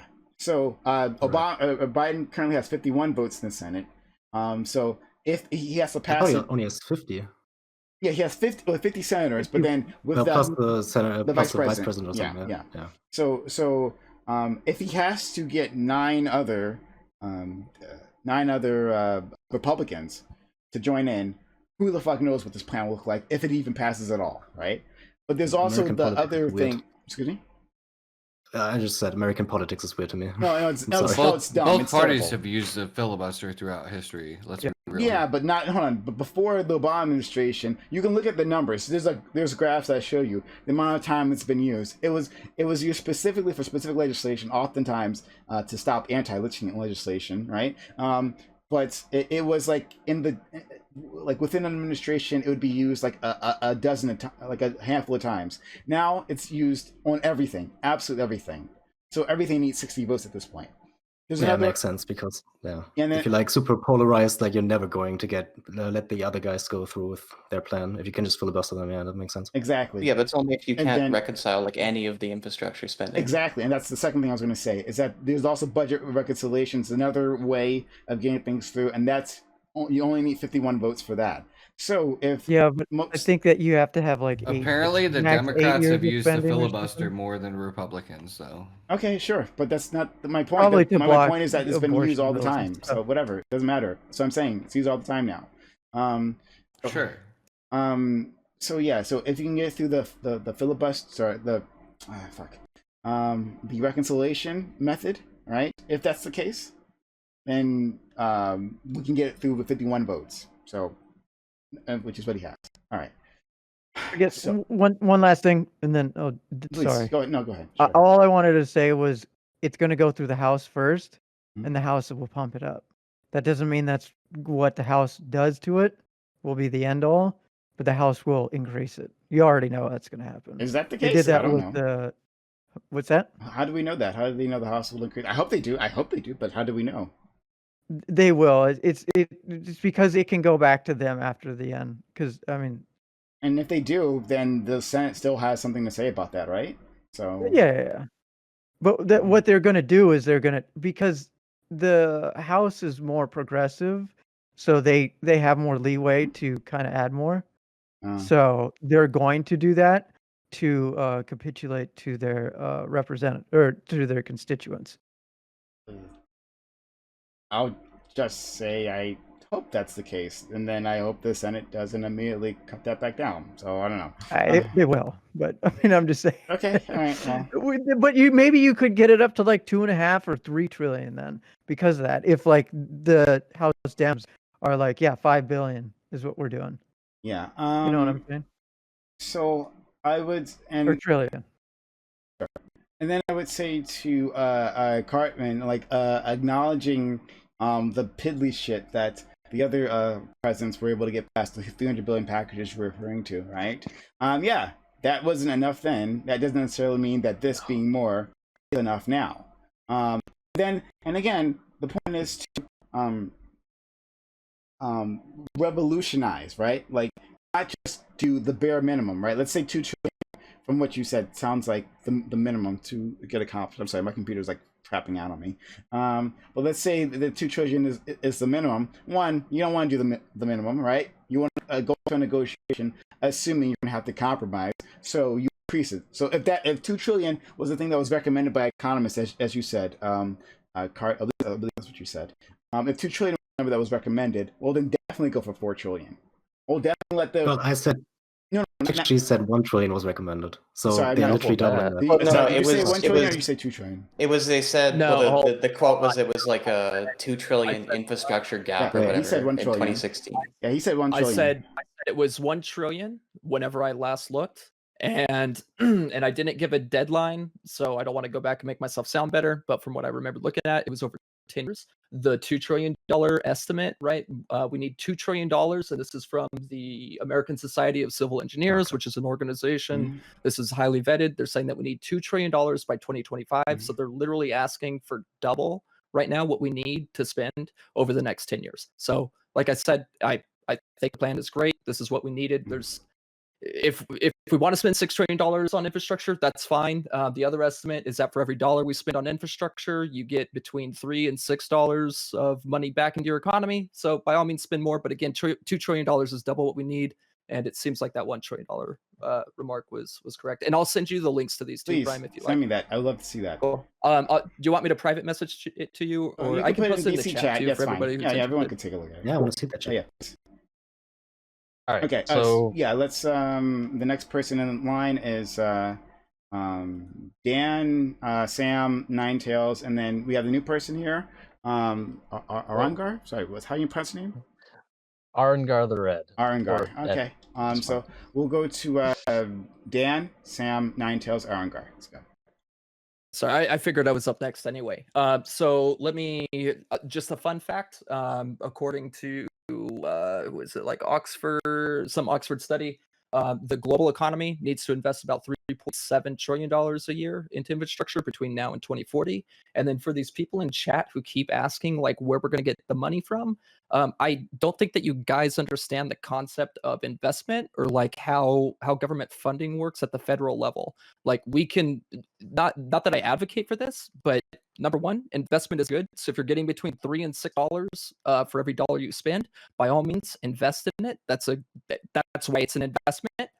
Second of all, who is this? We have nothing to spend. We absolutely have money to spend. Okay, the Fed is able to loan us money, and we, being in the position that we are in, we can literally print our way out of any situation as it currently stands. Again, I'm not advocating for printing a bunch of money to solve problems, but if we're doing so to solve an investment problem where we get $3 to $6 back, by all means, fucking print all that money. Print all 2 trillion, print 6 trillion. I don't give a shit. Let's go to Sam. He's been waiting patiently. Then Nine Tails and Arangar. Yeah, so we talked about this, like, how do we know it's going to be seen or visible by like everyday people? 1 in 10 people use, public transit every day. 1 in 10 people. So that means that, I as somebody who lives in Boston, rely on public transit every day. When you see these improvements in these structures, you're going to see it and you're going to do it. You're going to notice it. Like, if not you, a friend or a family member is going to tell you about it, and it's going to make their lives incredibly better. Like, this is something I'm a huge advocate for. I fight for this a lot. I talk to a lot of people in my local area about it, and like, this is something I really, really advocate for. I think public transit is like the #1 thing. And if not that, we could talk about other things in this bill, like, that are crazy. Like, again, replacing all lead pipes in America is part of this bill. That's a huge deal, right? Drinkable water is something that we should not be worried about in 2021. I don't know. I think it's ridiculous. There are people in this country that have to worry about where they're going to get their next drinkable cup of water. That is insane to me. This is something that we can fight for. And again, I think these are points that you could drill home and are hard to argue against. How can you argue against saying, I think that every single person in this United States should have a drinkable cup of water at demand? I don't think you can. If you say that on the Senate, who's going to argue that? Who's going to argue against that? They're not. So I would say Republicans. 100%. Yeah, I would say 100%. I agree with you in terms of well, the great things are in this plan. Once again, I hope this doesn't sound like I'm shitting on the plan itself, right? The plan itself is a good plan, right? These are exactly the things that we should be doing. There I know there are towns. There are Native American reservations that don't have pipes, like water pipes coming to them, right? And so like they have to go and like pick up like these massive like containers of water and then bring them back, and that's just how they operate. That's how they operated for decades, right? That's a travesty. I know there's a town somewhere in the South. I was remembering reading about this town somewhere in the South, in which, yeah, they don't have any indoor plumbing either. That's not a thing that happens there either. It's in a town full of African Americans. What a surprise, right?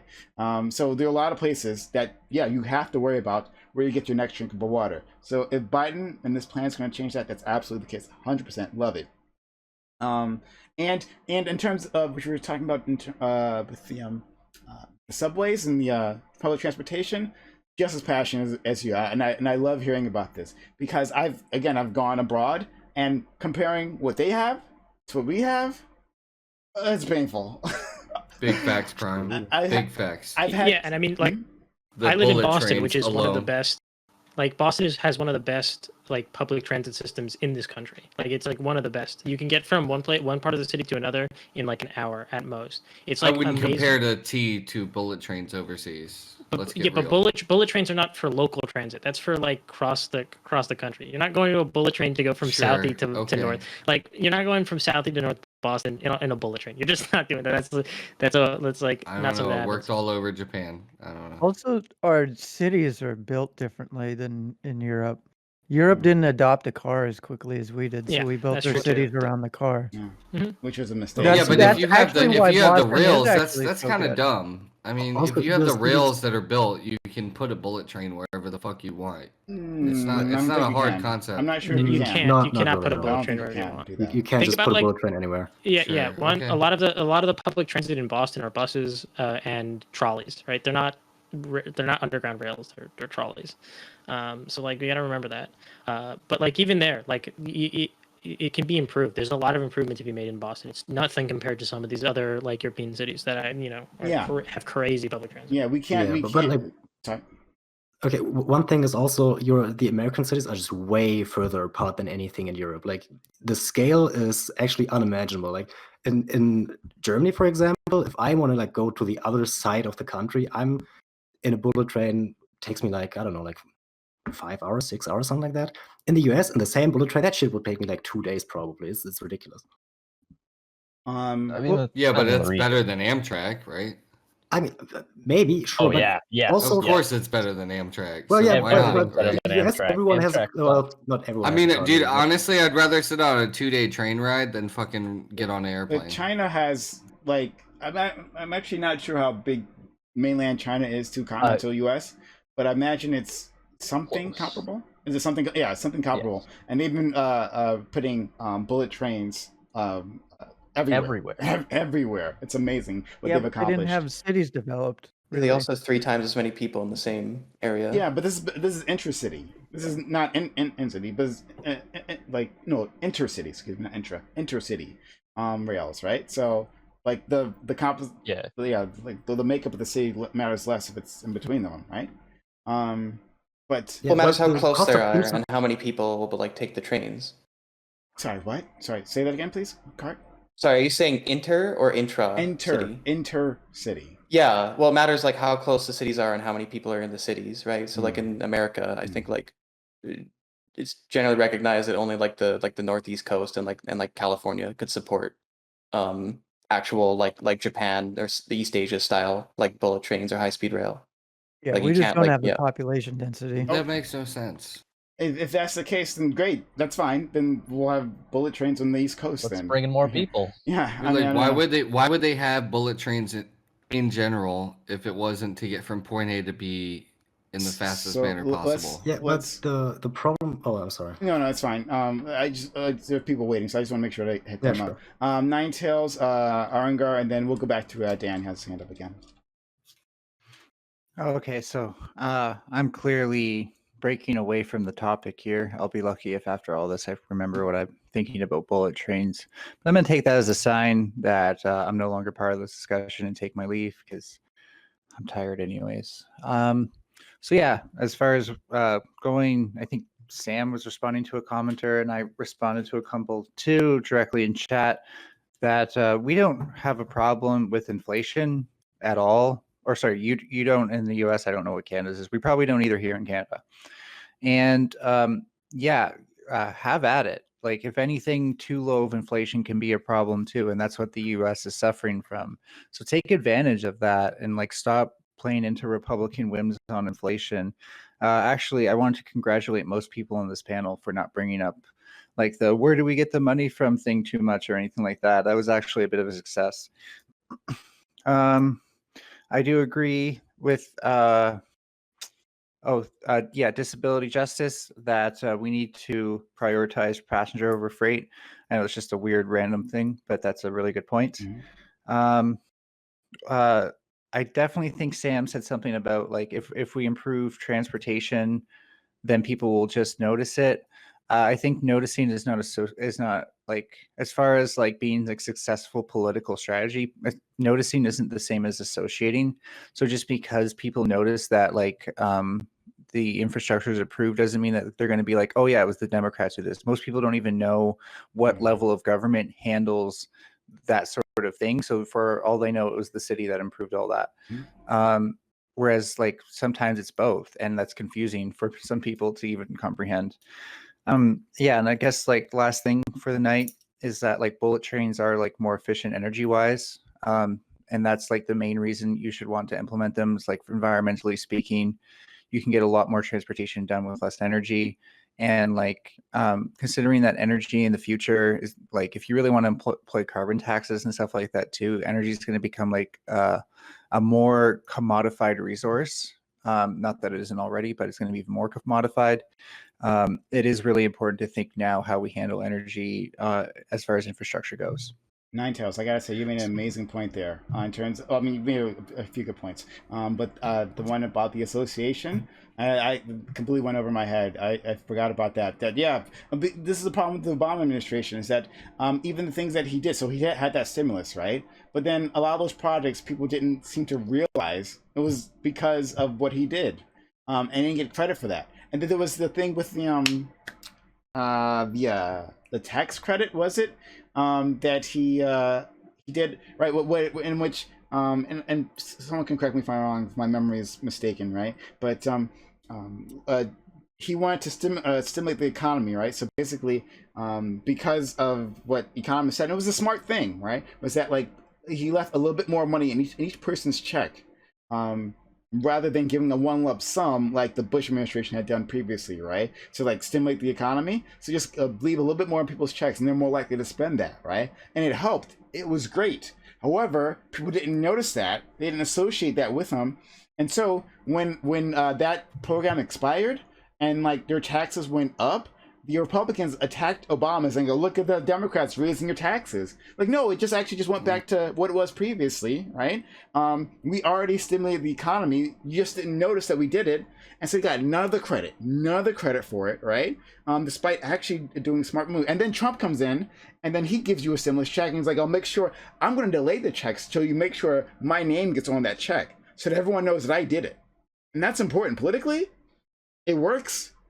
Economically, not so much, but like that's important. So that was a great point, Ninetales, that you made there. Yeah. Anyways, have a good night, everybody. It's been nice talking to you all. Stimulus. Have a good night. I used the extra money that was in there to pay the to defer the payment that I got charged for not having health insurance. That's what I used that for. Yeah. Let's go. Eringer has been waiting a long time. We're happy to have you here. Thank you for stopping by. Oh yeah, actually, Ninetales brought up a great point. So basically, the world in 2050 is going to look really, really terrible already. There's already going to be flooded cities. The Amazon's already going to be practically gone in some respects, potentially even turning into a savanna. There's going to be forced migration around the world, and we need to spend, well, actually, it was estimated that we needed to spend about $45 trillion by 2050, and that was 10 years ago, and we have spent less than $1 trillion on infrastructure energy already. And in addition to that, yeah, we need, which we can, we need to completely transition away from fossil fuels. Honestly, we should have already been well, we kind of are, but not. It's not nearly fast enough.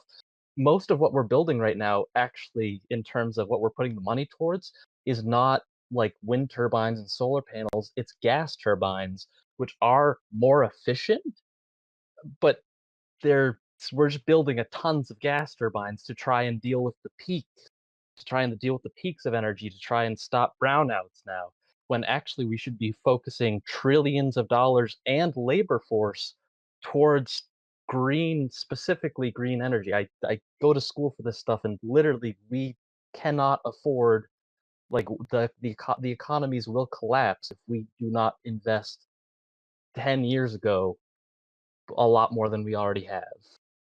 So this 2 trillion is not only not enough, we probably should add on another 8 trillion for the next 10 years, and then 10 trillion. Actually, no, we're already too late. But we still do need to add a lot more. Then yeah. Okay. Let's go to Dan and Sam. Just in response to that, that's like objectively wrong. So No, it's not. Again, I it is go to school. I've been going. the art. That's fine. A lot of people go to school. I go to school. The articles are there, okay, with links and all that. Anyway, I'll address Flyjum, who's in chat. Who, dude, you just do not understand economics. So in general, right, states can't spend more than their budget, okay?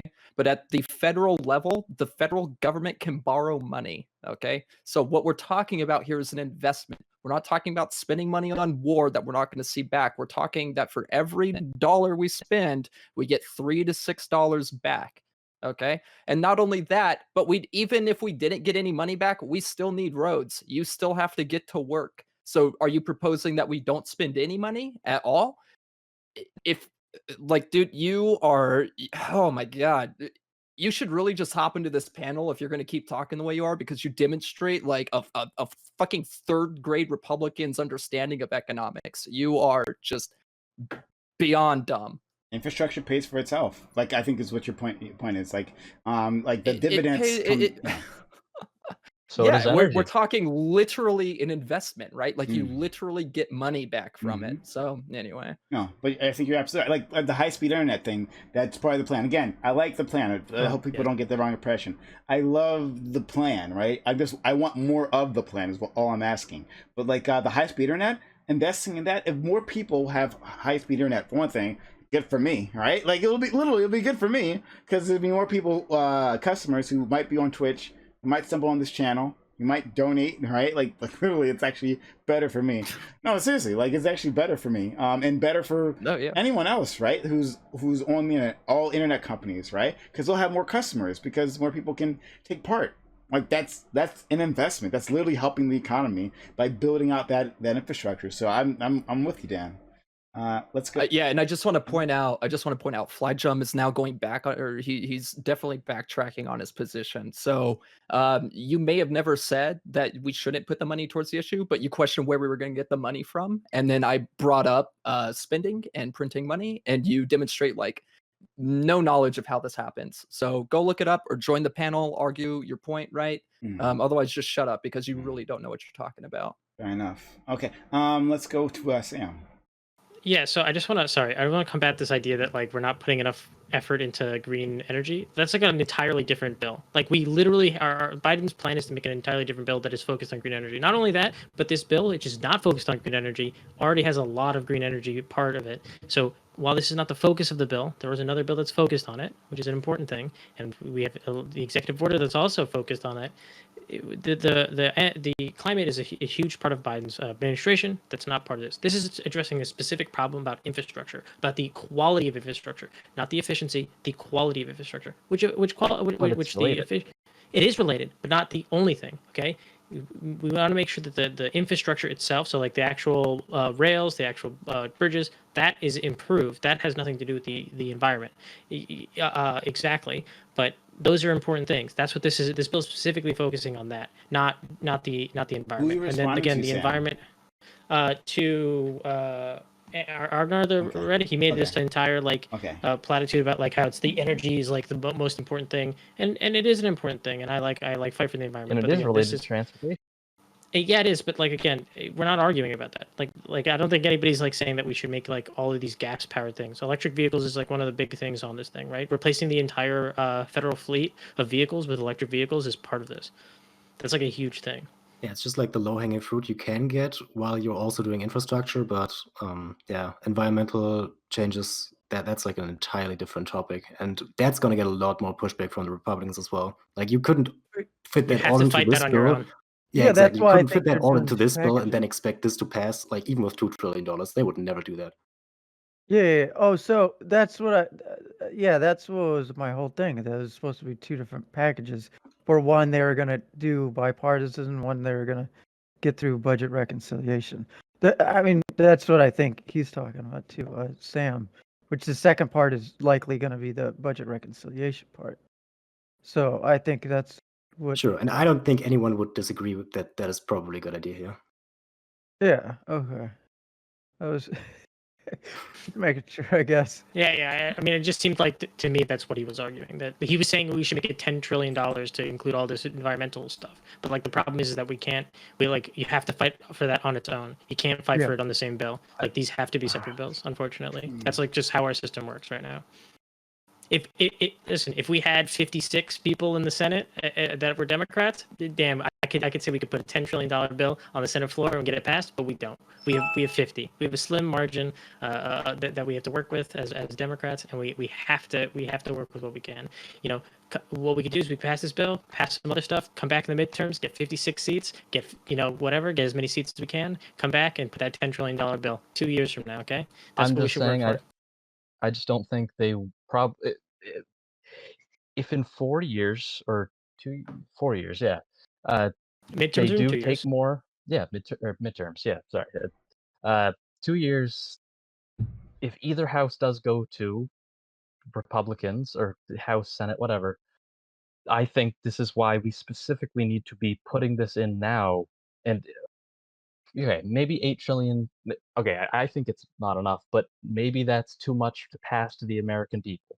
Whatever. I think they should specifically throw more stuff because a lot of this infrastructure bill does focus on renewable energy, including putting solar panels places, including more efficient transportation, including which is super necessary because we need to not just transfer to electric cars, we need to make more cities more access, not just cities but states, entire states, able to actually bus area. Like in my state, you can't bus anywhere. You literally have to have a car if you want to get practically anywhere. You can't Uber, you can't do anything like that. And that goes for a lot of states, any rural states, and even a lot of cities that just kind of have crappy public transportation. They need to basically just get rid of any fossil fuel related bus, anything like that, and focus completely on switching things to green energy because if we are not at net zero by 2050, we're screwed. So in I just want to say Minnesota, one one thing. of I the just want to say one okay, thing. sorry. No, I just Swamp Fox. Thank you for the $100 donation. It's awfully kind of you. Thank you so much. Really appreciate it. Oh, please go ahead, Justice. Oh, so that bus thing, that's probably not going to happen yet because there's just no technology for it. In Minnesota, we There have a is. thing. Okay, at least in my state, because we're goddamn tundra, so like we don't have the same light as everyone else does on the Earth. Like our winters we get like There's 3 a hours lot. of lighting or something like that. There's a So lot like more than just solar so, though, and a lot more yes, than we're going with biodiesel or something like that because we just can't do electric right now. Like well, the no, but amount of they should be stops that you switching have to to do to hydrogen. recharge and stuff like that, we just don't have the charging stations. It would end up being too many stops because buses need a lot of electric energy.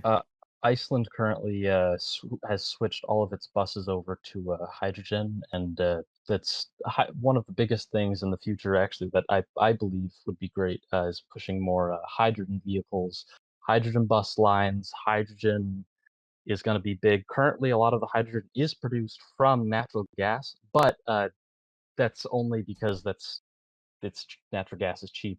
It can be created from electrolysis, and it can be made in huge quantities at dams, any hydro center, or any hydro electric producing anything like that. They can be producing hydrogen at mass quantities, and the only byproduct of using hydrogen is water. So Yeah, I don't know about that. Sorry. yeah, I've never I heard of do. that. I've I'm interested. literally look it up. It's awesome. I have done an entire paper on it. This is what I went to school for. I was in the Netherlands a few years ago, and I think they were using helium for their like trolley system. I remember they were using some sort of energy source. I was like, because I'd never heard of it being used in that way. So I think is it helium or something like that? No, not helium. Like no, sorry, there's- hydrogen. it's hydrogen, like not really hydrogen. fine. Yeah, hydrogen. Sorry, if I said helium, I meant to say hydrogen. Be passed through. They're called fuel cells. So electrolysis takes water, and it basically separates the oxygen and the hydrogen. So what do you do with the salt byproduct? Unless you're going to use clean water, right? Yeah, you need an electrolyte in there anyways. Yeah, it's called. I'm talking about a fuel cell. These buses use fuel cells that they pass hydrogen through, and you eventually get water. They don't. If you're electrolyzing water to get the hydrogen, you need an electrolyte in there anyways. Like there needs to be salt and water anyways. Yes, I know. Yeah. Okay. Well, thank you for that. Swamp Fox was asking, and since he gave a $100 donation, I'll be sure to ask it. How many of you guys have actually looked at this bill or investigated the infrastructure bill that we were originally talking about? I know Sam has, and Dan as well, right? Graphic. Yeah. Yeah. So I'm reading through the bill. Mhm. I think I'm like it's a big bill, but I'm like a quarter of a way through it. I've read articles summarizing it, but I am like actually reading through the bill. Yeah. If that's what Swamp Fox is asking. Yeah. Okay. Or I'm sorry, not Swamp Fox. Swamp Fox. No, Swamp Fox has asked that. Yeah. Okay. Oh, Swamp Fox. Okay. Yeah. Yeah. Okay. All right. So, I think it's pretty interesting, and thank you, Dan, for those articles, talking about how much is necessary. It's good. It helps me recenter what I'm asking for. So yeah, I definitely think we should still do more. But if 2 trillion passes, if we can get 2 trillion through, I'm gonna be ecstatic. I'm gonna be ecstatic if we can actually get that to happen. I just don't think it will. I just seriously don't think it will. Let's come back to this after this fight is over, but I don't think it will. And to be fair too, I know that Trump tried to pass like a $1.5 trillion bill or something. Like it seems like both parties, if we're being honest, want like an infrastructure bill to go through. And I don't remember all the details as to why they haven't. But Trump's that's a lot the of problem. private Is money. Yeah, so that would be my guess. But anyway, like both parties do want this package. I think the approval rating for this package is like 70%. So I have some high hopes for it. But yeah, we'll see what happens. Hope so too. Like I really want this to happen. We could really use it. And I think again, those bridges, like that's no joke. People have died. And I'm sure. And in terms like I'm curious. Maybe the engineers group, but I forget the name of the group. Dan, what's the name of the group again?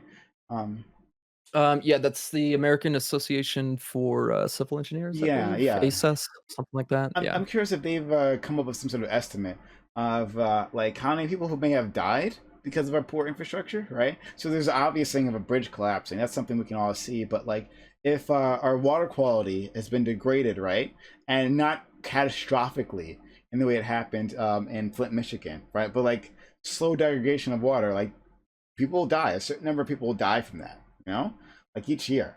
And there's like I imagine there's other things like, and well, maybe in terms of a non-modernized energy infrastructure, right? In terms of like pollution, I'm sure that kills. I mean, we could people. Yeah.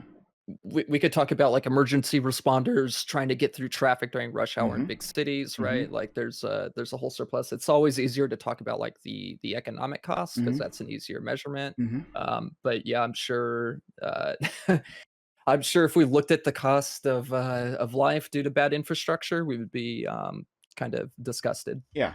Pedestrian deaths are, I think, 15% of vehicle-related deaths, and the rate of pedestrians dying is going up because there's not enough complete streets, I think.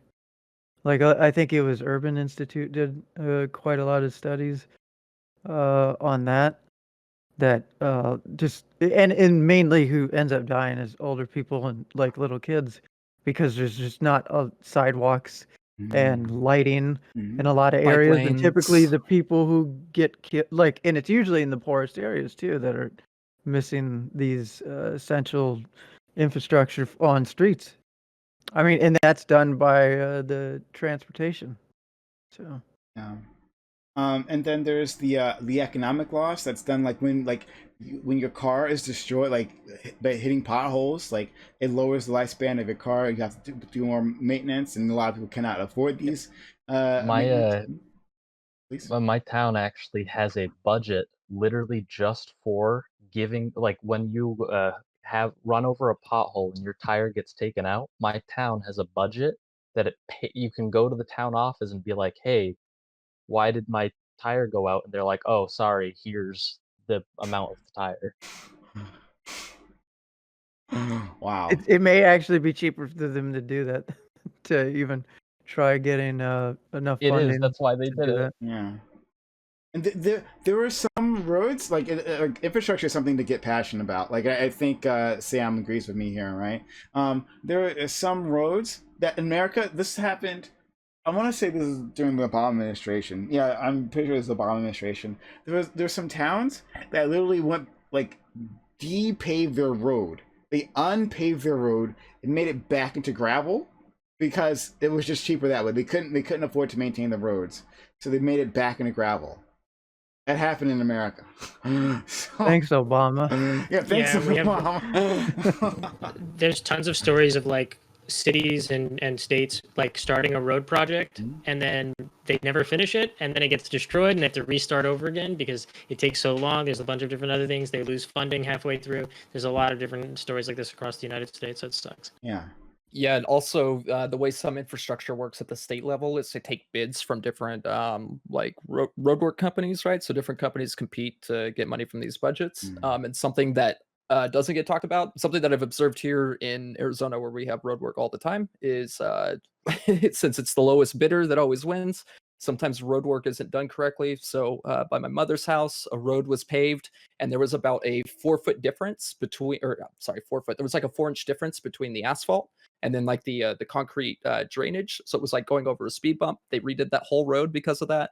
And then in New Mexico, where the same thing, budget shortfalls are really low, they messed up the laying of the sewage that went under the road and then tore up the whole road again to relay the sewage and then pave the road back on top. So whenever you don't have enough of a budget too, and you try to save money, sometimes you end up spending way more than what should be spent. And then to piggyback off of Sam and Prime, there's also like tons of stories. I remember reading these stories whenever I was in high school of like frustrated citizens, especially in rural communities, like filling potholes with sand and gravel. Like it's insane. Yeah.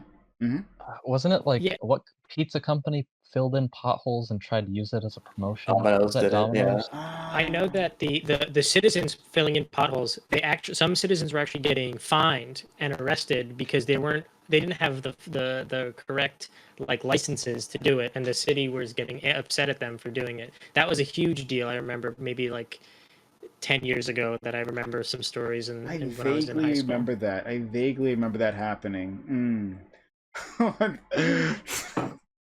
I mean, like it's not dystopian is not the word for it, but it's just so ass backwards, right? Like because no one else is doing it, and people literally get hurt. People can have accidents from potholes. Potholes are serious business, right? People can have accidents. People can literally trip, like not even cars. You can trip and hurt yourself badly in a pothole. And so yeah, it's like there's a lot of just there's a lot of waiting until it's terrible. And then potholes can turn into sinkholes, and we've seen those too, right? Where like cars will just be inside the ditch, right, will just like fall in. Oh man, it's just. And I get pretty passionate about this because it's such an.